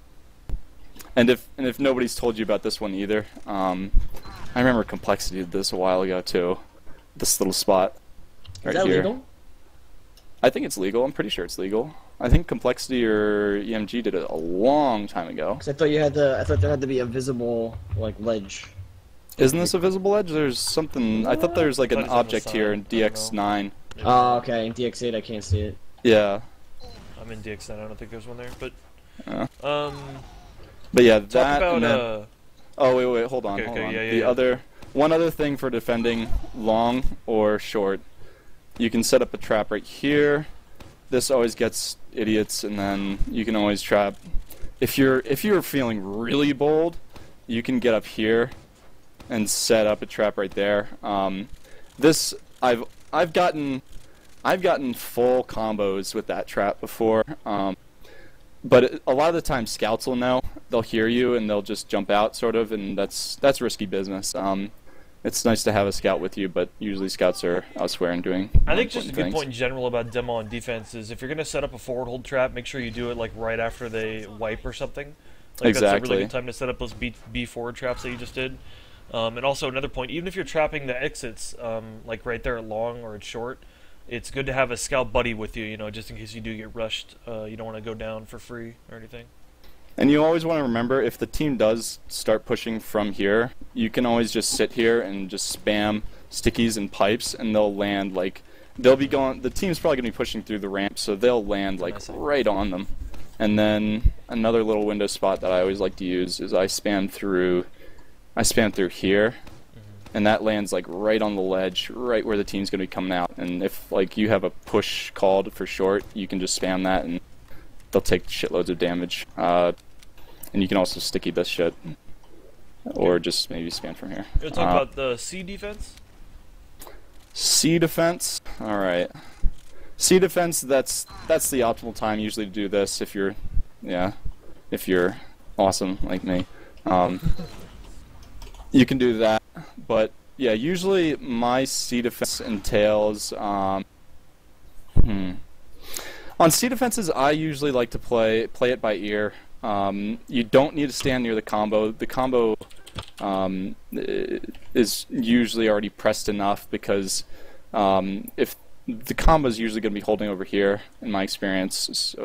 So I mean, if the team only comes out with like a soldier and like the medic, then you're gonna need saving, and the Uber is obviously going to run out faster between the medic spreading or if the medic is spreading the Uber between you and the other soldier. So usually what I like to do first thing, since usually if you're holding C, the team just capped B. So what I like to do is set up a trap here. This is always very good. This is a really useful trap. This one not so much, just because you have to, you really have to see it, and if you're looking at it, well, you have to see both of them generally, for the most part, but I mean for this one, for the one back there, you can sort of just sit here and see shadows that come on the ground or people that walk through. That one, this one gets like pocket soldiers and medics real easily, and you can't spam this one down. This one is a lot harder just because it's like in the middle of the room, and you can never tell when people have passed it. I always like try this just in hopes that maybe someday it will work, but I don't know. I'm an idiot. It's like a good trap on paper. Maybe the doorway's a little too wide, and they check for it. I don't know. It's too fucking hard. I mean, I always have trouble telling when the player is like past like that plane, sure. This little tiny plane. It's so hard, and yeah. Another good thing, obviously, is right here, but this can get spammed down. So usually, what I'll end up doing is getting a trap set up like here, and like right here. That's a good one too, yeah. 90% of the time, they're gonna like you can't really see that, but I mean, it's a lot more obvious when the edges aren't rounded and they have little spikes. When they need spam, sometimes they don't see it. Yeah. Yeah, usually, I mean, Soldier will spam throw a rocket right here, and just knock whatever's like there out. You can't really reset this trap because the team is coming through. So usually, what I often end up doing is just spamming through here as they're trying to come through. And trying to clear this, and that'll do a lot of damage. But a lot of the time, what teams will do when they're pushing through on this side or the other side, is they will push through right through here, and hence why I have the sticky trap set up here. The roamer will usually like quickly come around this corner and then just get fucked. Do you think if it's a situation where you do wipe in B or something, or your medic goes down so you have to fall back, or they just win B and their med goes alive, so you're expecting a fast B push, you just trap there. But I think if they don't push it right away, a lot of times they just rotate to A. So yeah. I think that's a point to consider, is if you're maybe trap B by default, and then if they don't push it immediately, shift it to A. Yeah. Sometimes I always like to go here by default, because I've seen a lot of teams that even if they don't necessarily, the other team, like if we don't wipe on B, they'll still push through here just by, I guess, I don't know, habit, and wait for their Uber maybe. If they're just about to get Uber, they may still use this way or that way. But obviously when they're shifting, this entire point is just all about the sticky traps, because you can sticky up like perfect little spots that like are just like nobody can do anything about the sticky traps. But yeah, you just basically want to set up one here or here.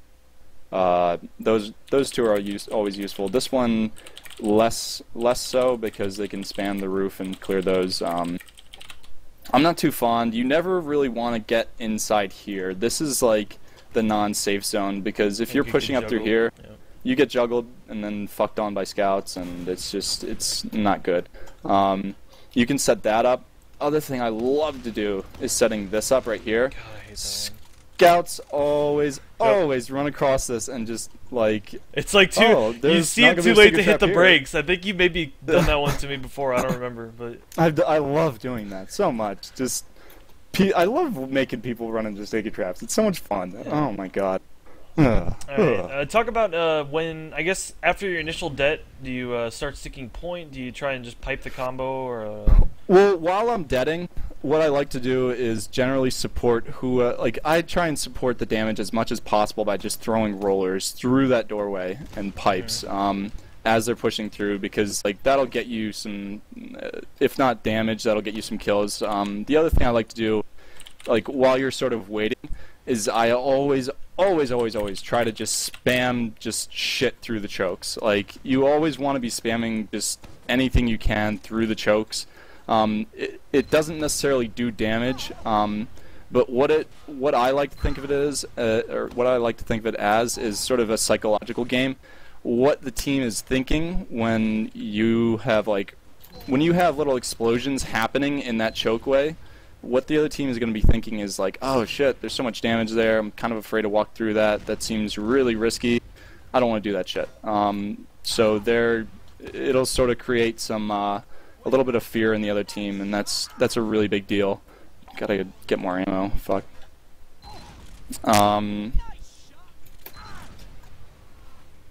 But yeah, besides that, usually where I'm holding is I will be just hanging out right here. This is sort of a risky spot for scouts. So I mean, you can sort of just throw like that there. That's always a good spot for just anyone on the ground because there's nothing they can do once they actually see it. They're usually fucked. Scouts will always be coming like up through here, and you can always bait yourself and kill scouts with that.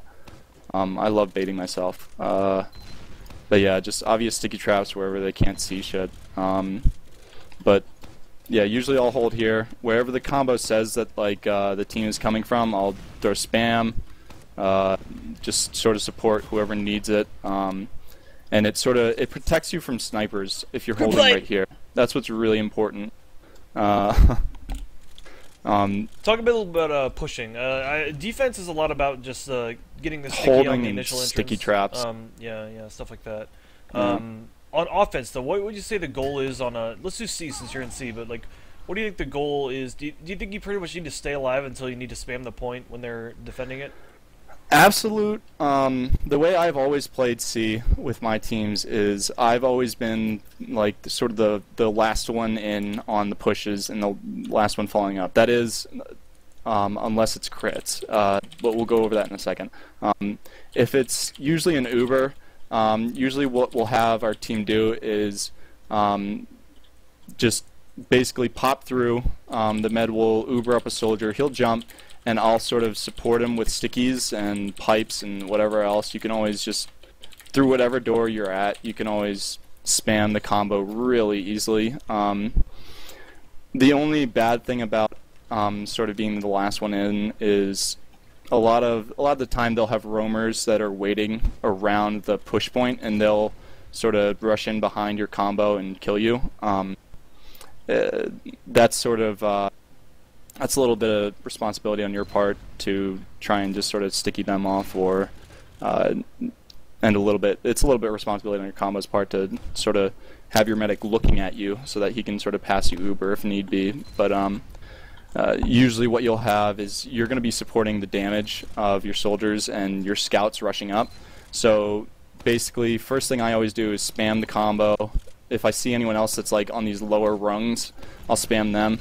And then right through here, this is always a really big deal. This is a huge choke point. Like if you can get into a position where like you're safe from scouts and whatnot, you can just spam the crap out of this and just support your team by just spamming through it. And maybe there's a heavy in there. Usually there is a heavy or something else. But yeah, you're just spamming the point and supporting your soldiers up there so that they can get on the point along with the scouts. And then maybe if I'm always like the last one to jump up after all that shit goes down. But I'm thinking, You can talk about the B push a little bit too. Yeah. We're going pretty long on time here, but yeah. I think demo is a little bit more important on defense, getting the entry det and just defending spamming the points when they get on it. I think on offense on C, it's definitely just a lot about spamming the tower. You're not really deading a lot of traps. Yeah, no traps, but yeah, with the crits push though, crits push. Yeah. Go talk about that. That's another really important thing.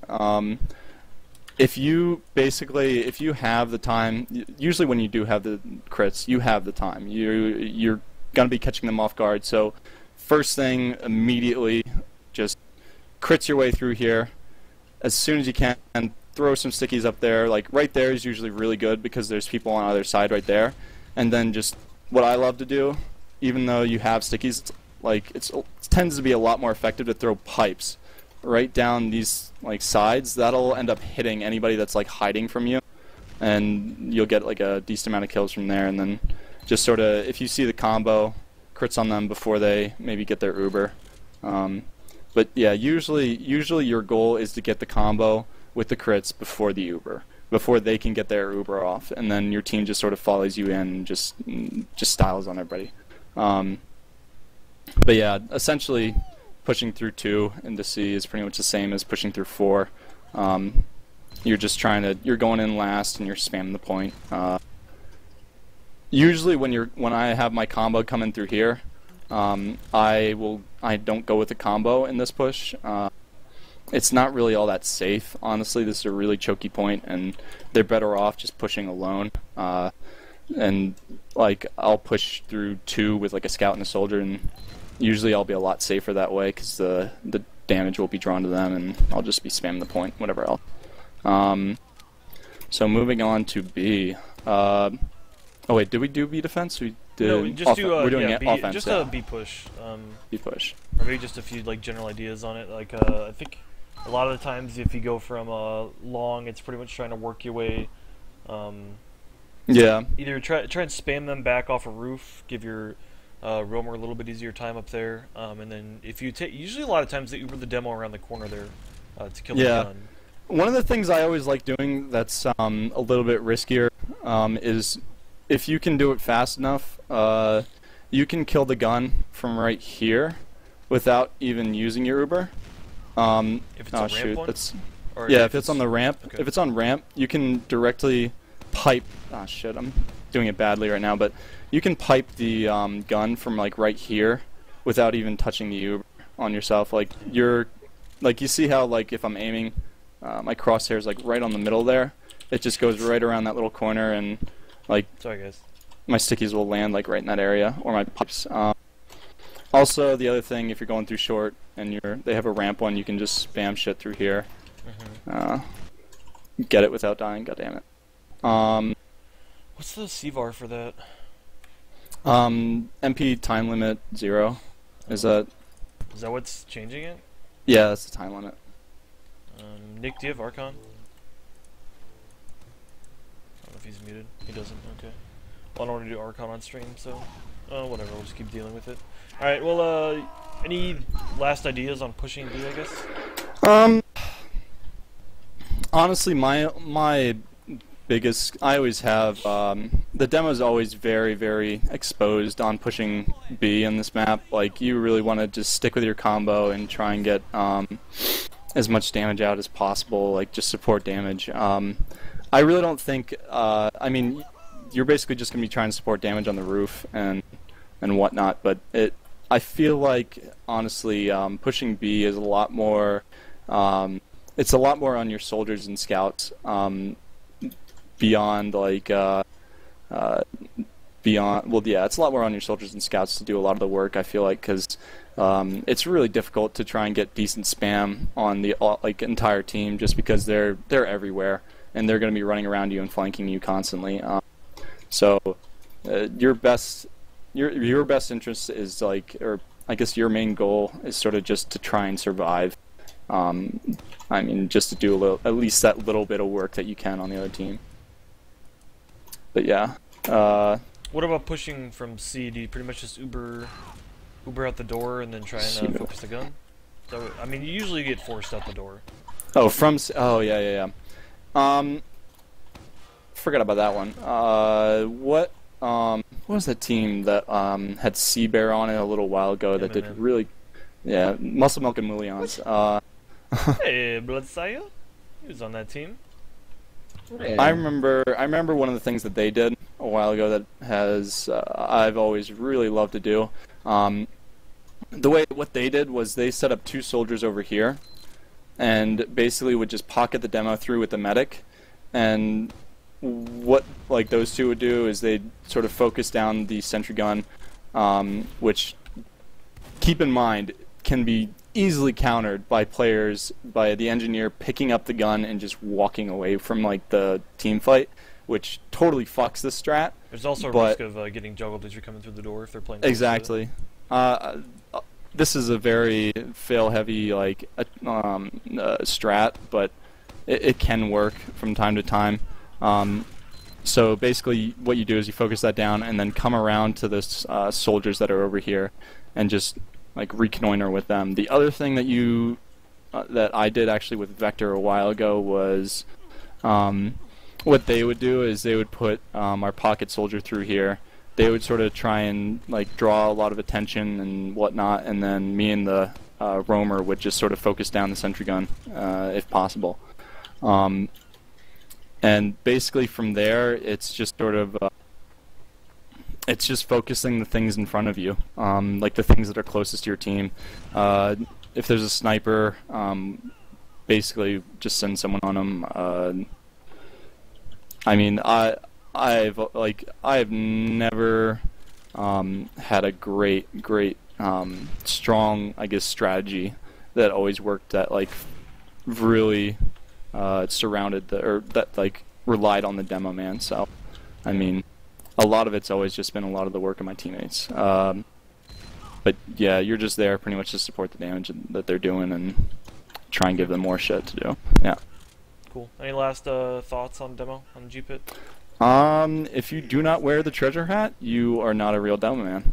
Or if you do not wear the Dangerous 2, please wear them. Does that hat just shit out gold? I never noticed that. Yep, It does. That's crazy. Nice hat. Alright, It's the second let's tier. see. Fragile, or Nick, or Justin, do either of you have anywhere to be?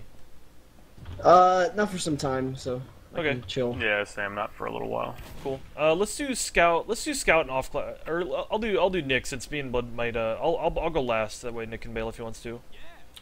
So you want to do medic, Nick? Sure. Okay. Need my load or my overlay fixed here. All right, go ahead. Any we talk about positioning at the start of the round, I suppose, first for defense. For Keep doing the defense, same sure. format: defense and then offense. Defending B, defending C, and then maybe keep it under about 15 minutes, I guess. Yeah, If you yeah. can. I'll set a timer here. That went way long, and I gotta bail here in about half hour. Yeah, sure. Alright, so I'm in spawn. Pretty much for defense, let's see. I mean, really, there's nothing important to discuss in setup time, I guess. I mean, other than the fact that I would say sometimes what some teams do is they, because if teams give up A, like if the defending team just automatically gives up A and they want to just strictly defend B, sometimes if the attacking team knows this, they'll just send a few people to cap, then sometimes they'll send suicide classes to B. So the only thing at this point that the medic really has to care about is just, well, not even just the medic, but just the defending team in general, is to just look out for these suiciding classes or spy classes or sniper class or whatever. Just be aware of that and try not to get forced if you can help it. Outside of that, and obviously whatever your team's doing, depending on if you guys have a sentry, where you guys plan to hold, is just make sure you're in a position where you're very unlikely, hopefully unlikely, to get forced. As far as I defending, think that was basically the point I wanted to cover. Was just hide somewhere or make sure you protect yourself so you don't get suicide forced. yes. But just talk about the B hold in general. Alright, so for B, again, this also has a lot to do with how your team is set up to defend.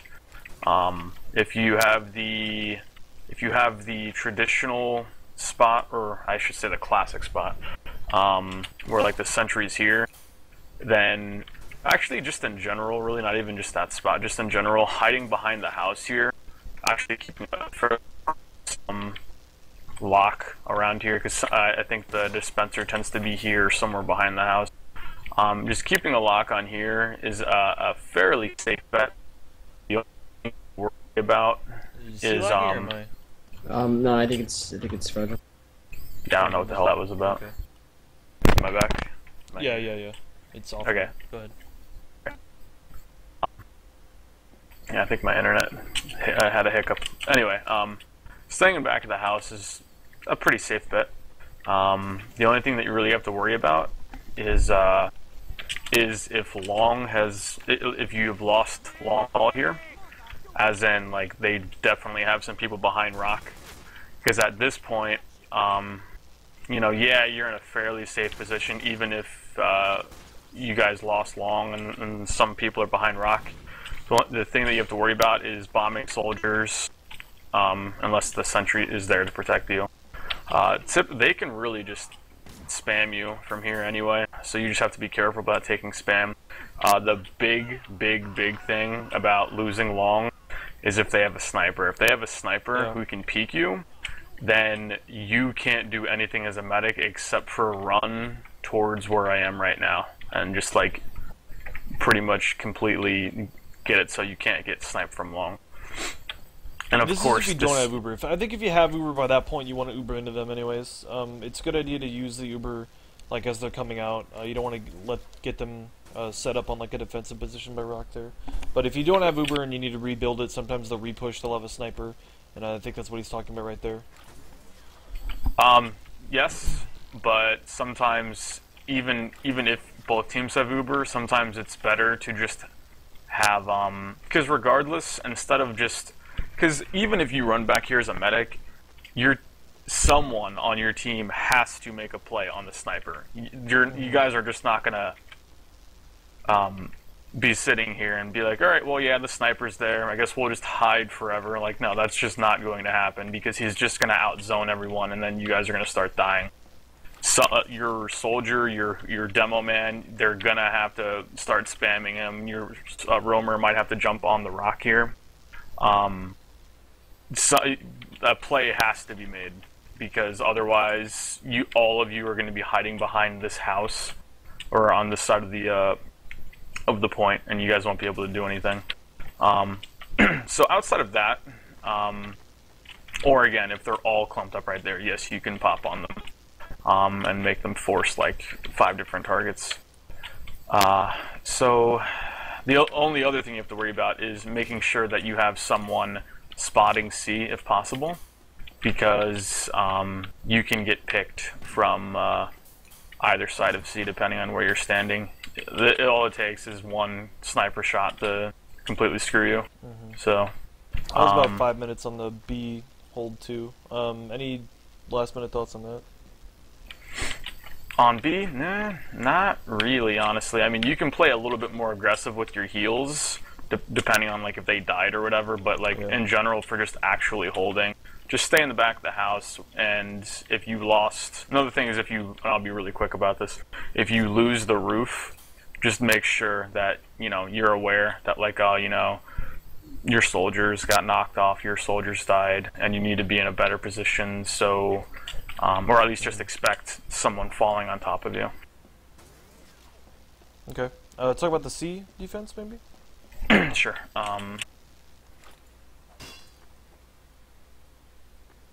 Alright, C defense. This also depends on how your team wants to play it. Sometimes it's okay to play down here. Sometimes I play down here if they're running crits. Just because it's a very, especially just standing right where I am right now. There's more visibility. You don't get you can see pretty much everything that you need to see. Because the problem with when they're running crits is if you're standing right here. I've dropped Uber a few times because the demo would know that we're in this general area, and he'll just shoot crit sticky in this door right here. And it's typically large enough to I don't know, get a double kill. But even if they're not running crits, sometimes I play down there. It really depends on just how I want them to guess where I am, and typically how we're running things. Another spot is playing right here, or just up here in general. The only issue with playing right here is that it's very, very, very prone to demo pill spam. Because you cannot see it coming from where I'm standing, and it sucks if you get hit by it. You can stand right here, but then this makes you prone to sniping and also spam from the right, and also jumpers from down below.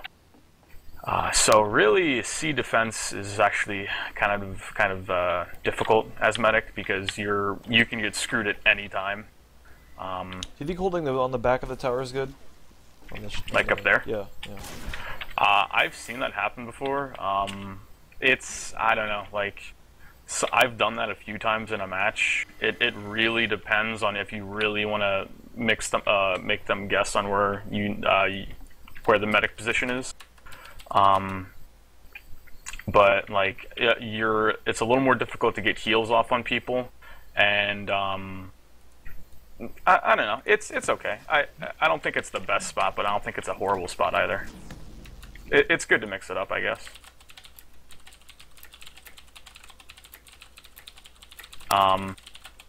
Really, for defending, I mean, there's not really too much else to discuss. It's just try to mix up your positioning, and yeah, don't drop Uber. Just mix up your positioning, because if you stand the exact same spot every time, then they're gonna just, you know, find out where you are, and they will make a pick. Another thing, another sucky thing about standing up here in this spot is sniper from either left side. It's, I don't know. Defending C as a medic is borderline depressing because like they will do anything and everything to like make your life miserable, and it's pretty much your team has to be very, very good at scouting out where they are and what they're doing, because then you have to predict what's going to happen. I think holding on the back right ramp works too. Someone asking in chat. I actually have seen that used in later seasons of ESEA. I've seen a lot of teams do it recently. Yes. I don't know what it is. I think it's if they. I think the thinking behind it is that if they cap B with Uber advantage, they're going to take a little longer getting to. They won't be able to get to you to kill you if you're not on the tower.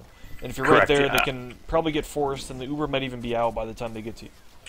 I've seen the spot used if they cap B and they're going to come into C, and I see it especially used if you're about to get Uber but you don't have it yet, but they do, and you want to build, and you want to like milk more time trying. Exactly. Yeah. But I think I have also seen this used even when they're just coming into B period and both teams have Uber. But yeah, this is kind of just they're coming into B strat. Again, it's very, very wise in my opinion to mix up what your positioning is a lot, unless something is clearly just dominating the other team and they have no answer for it. Then obviously, then there's no reason to change anything. But yeah, down here is and even post push-ins from B, like when their push-in from B fails, I've seen teams, even the ones that I've been on, just kind of hold here just to see what they can do to answer about it. Okay. I think they would put like a gun here too. Another good question in chat: if they absolutely have crits and you know it, it's called "Where's the safest spot?" Do you think it's back so you can Uber when they pop, or close if you? I mean, I think if you know they have crits and you already have your Uber, I think holding close is good because you can just go into them and kill the med with it. But I think the alternative is usually you get surprised with it, and I think is holding back better so you can pop in time. But you said if they, the question is if they absolutely, if you know they have crits, where do you like to hold? If I know they have crits, and again, it depends on what we want to do. This is a very good anti-crit spot, because again, you can see a lot of everything that's happening, and they have to go a pretty decent amount of distance to reach you. The only real spot where you're in a decent amount of danger is if the demo comes from main. But even then, you have quite a long time to see a crit sticky flying at your face. Like, he has to fully charge it pretty well.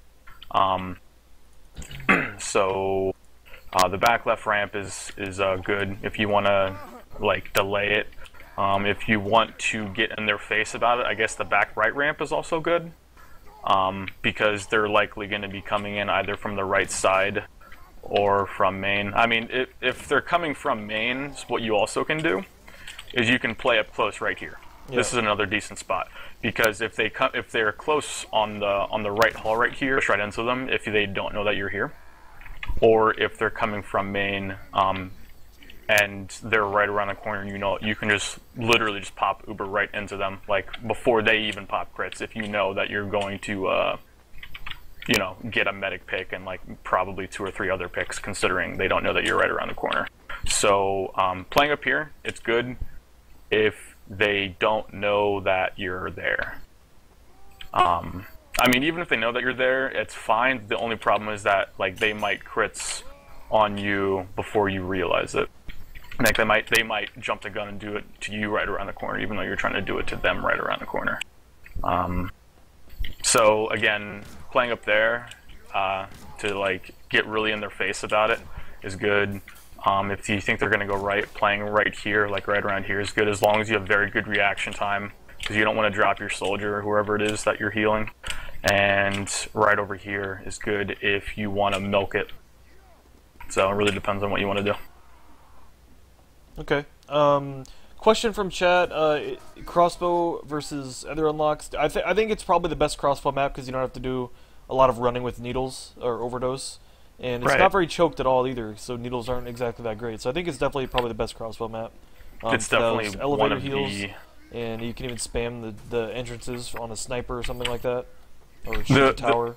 The really important thing is that medic, you have to play pretty wimpy on this map. You can't really play aggressively, and sometimes that means that, like, if I'm, for example, if I'm on this backlift ramp and Bloodsire up there needs heals, I can be like, boom, there, I just healed you from, you know, across the map. Without having to peek and run up there. Exactly, without getting in a position to get sniped by a sniper or crit stickied or whatever. And same thing in B, you know, pretty much exactly anywhere I am, whether it's someone's in long hall or across the map or on the roof, I can just arrow them. It's incredibly effective on this map. Needles, just honestly, they just suck on this map. The only time that they're good is if you lose B and you're trying to survive back into C, then these corners right here, only these corners right here are good for that, and like a few of the other tunnels, and that's when needles are better.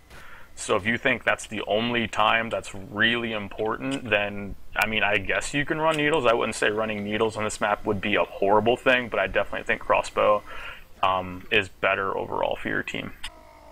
Okay. Let's talk about offense for just a little bit. Sure.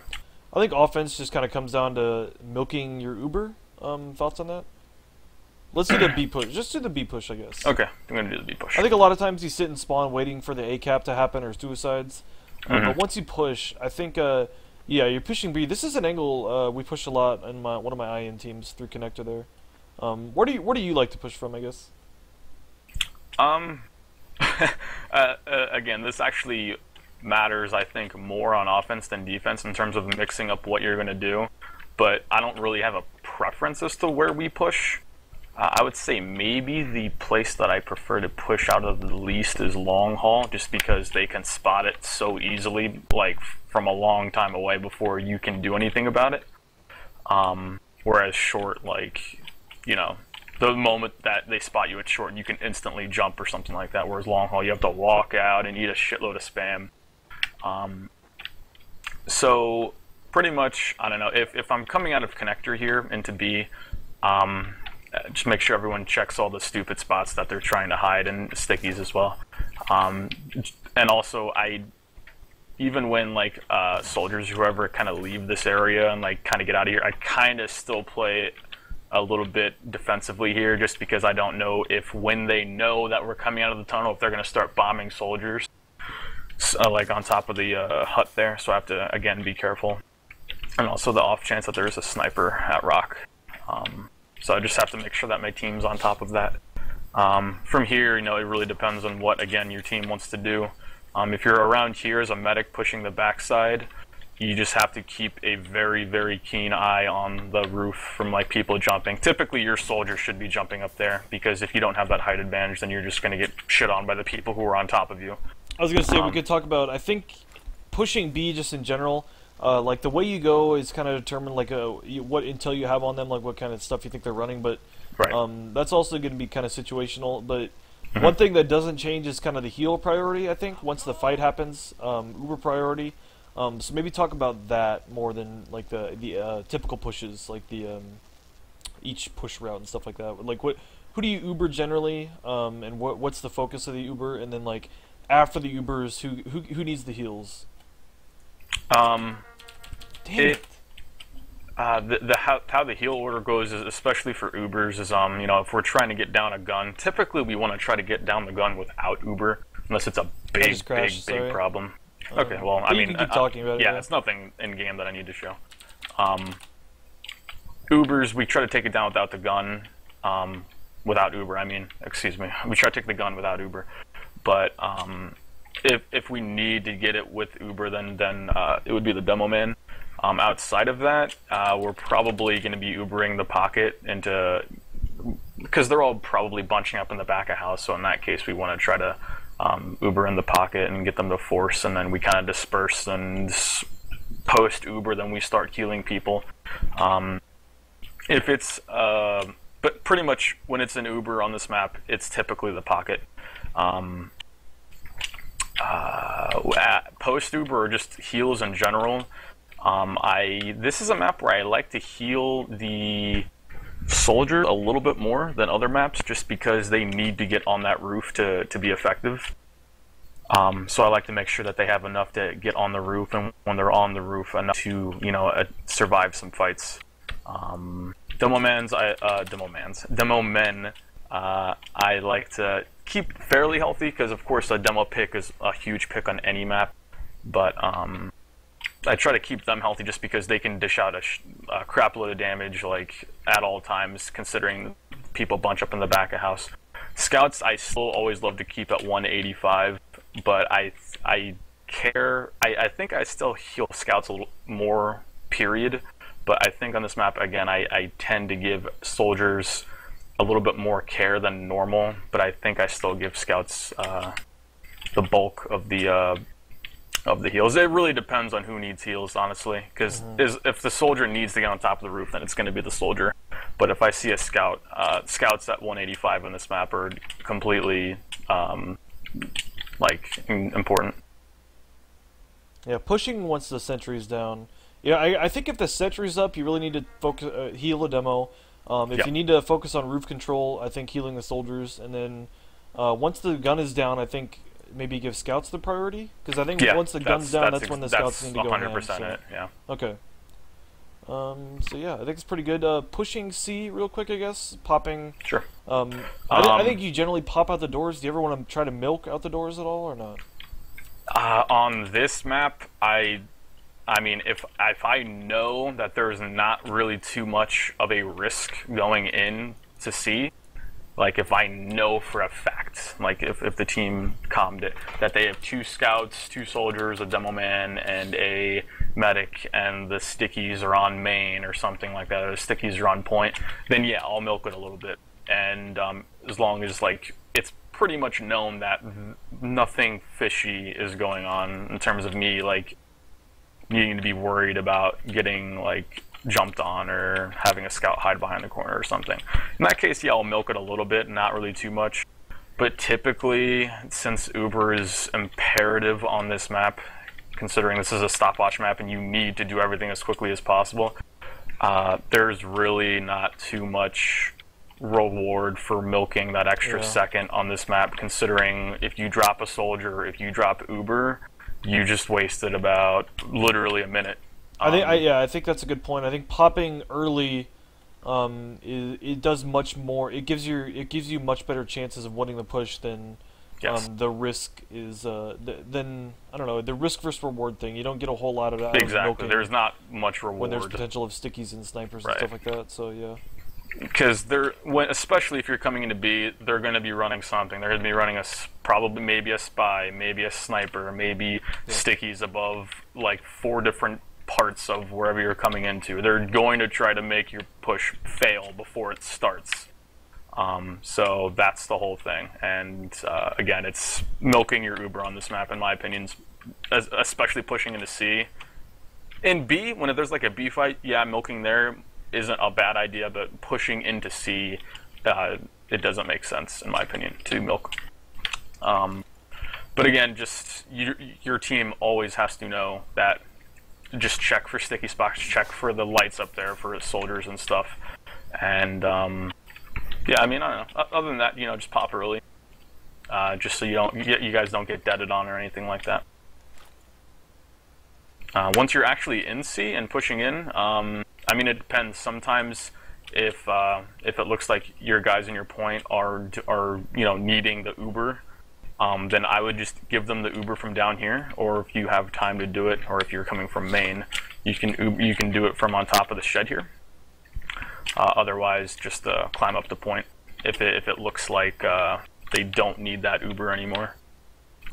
Or I mean, even post Uber, if it looks like that they still need the heals from on the point, then you can do it from here or down there.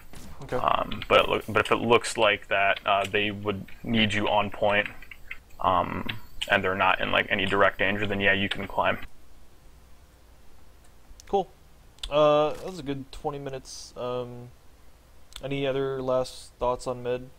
Worry about sniper lines a lot, more than any other map? Just and it's not even just med so much, but your team in general. Yeah. This is the most important map in the game as medic. In terms of medic life, I mean, you cannot get picked, you cannot get deaded on. I mean, yeah, it's going to happen, but you need to make it as possible as you can to make it so those things don't happen. But other than that, I don't know, just make sure you have a good sense of your environment. And I mean, this is the map where you do not want to drop Uber, so there's really no shame in popping early at any point. So. Okay. Cool. Thanks. Yeah, no problem. All The right. map's gonna change in 50 seconds. Danford. What's I wish I could log in Archon. But we'll just talk about while we're waiting for the map change that's going to inevitably occur because I don't want to log in Archon. Yeah. What is the let's do scout. Let's do scout versus off-classing. You know, what's the pros and cons? Or do you think it depends on your team? Do you think one scout is always going to be either a NG sniper or heavy type of thing? Yeah, I mean, you really have to know your team. You have to know if your team can support a sniper, because some teams are good with that, some teams are not good. Like, they're used to doing other things really well, they're not used to helping, and they don't really know how to support a sniper well. So that's something you should play. That should play into your decision making. And also, yeah, one scout should always be, I think, in my opinion, the sniper, and one should be the NG, or what have you. Pros and cons versus doing that. I mean, it's situational. I guess we can talk about that when we get to the different situations that you would want to scout, or otherwise. I think you basically always want an NG on B. That's what I think works best for Gravel Pit B. And I'd say you always want a heavy on top of C. So yeah, and you would drop a scout for those. You wouldn't drop anything else. Yeah. Okay. NG on B and then heavy on C, you said? Yeah. Yeah, I think that's definitely going to be the strongest combo, or the strongest. As far as just for defense, for milking time, I think the NG gives you a lot as far as like deterring scouts and killing bombers. And then the heavy on C is just really, really strong. And I don't think scout's too great on C. It's okay, but if you're fighting on the tower, you're going to take a lot of splash damage. I think having the heavy up there and buffed and denying them to begin with is better. Yeah. But we can talk about the other off classes specifically a little bit after this, but let's talk about scout for a second. So for defending B, let's just do the same format: B hold, C hold, and then B push, C push. Okay. So I think the B hold. Do you think it's worth it to ever spot A at all? Like see what's capping? I think at the start of the round, I usually try to do something like this just to see what they send, because it's like a sniper getting caught out. I'm an A, by the way. A sniper like from here or some really dumb angle that catches me. And a lot of teams don't run like a quick sniper on offense. They put that scout on the point right away. So I just like to see what they send to A, and then I fall back. I definitely don't like. I think the important thing is if you're spotting anything like in A or in C, is to not die. You need to be alive when the B fight starts, right? Yeah, you absolutely have to be alive so you don't get spawn camped.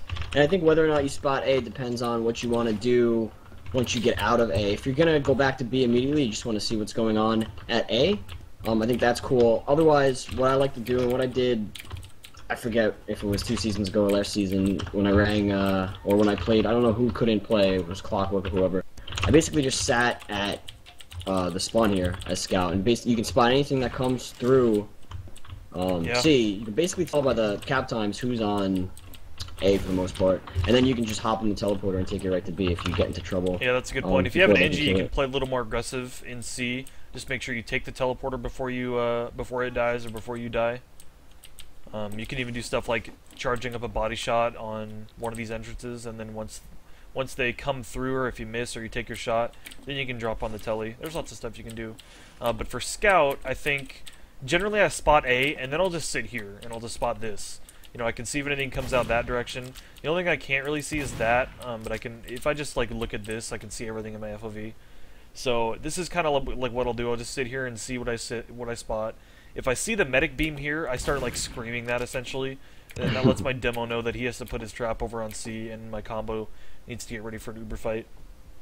Yeah, I think it was Boulder who was talking about how it's so important for scouting. He wasn't talking about the scout class, but he was talking about people Just scouting intel, out yeah. what's out there. It's definitely a huge point. Huge, yeah, absolutely. So the scout, you know, because you're going to have that NG, you're only going to have one scout. It definitely needs to play along with the roamer and the demo, and communicate to them, you know, as well as the combo too. Let them know what's out there and where they need to move. Okay. So I think this is what I usually default to. The other options, I think, if you're...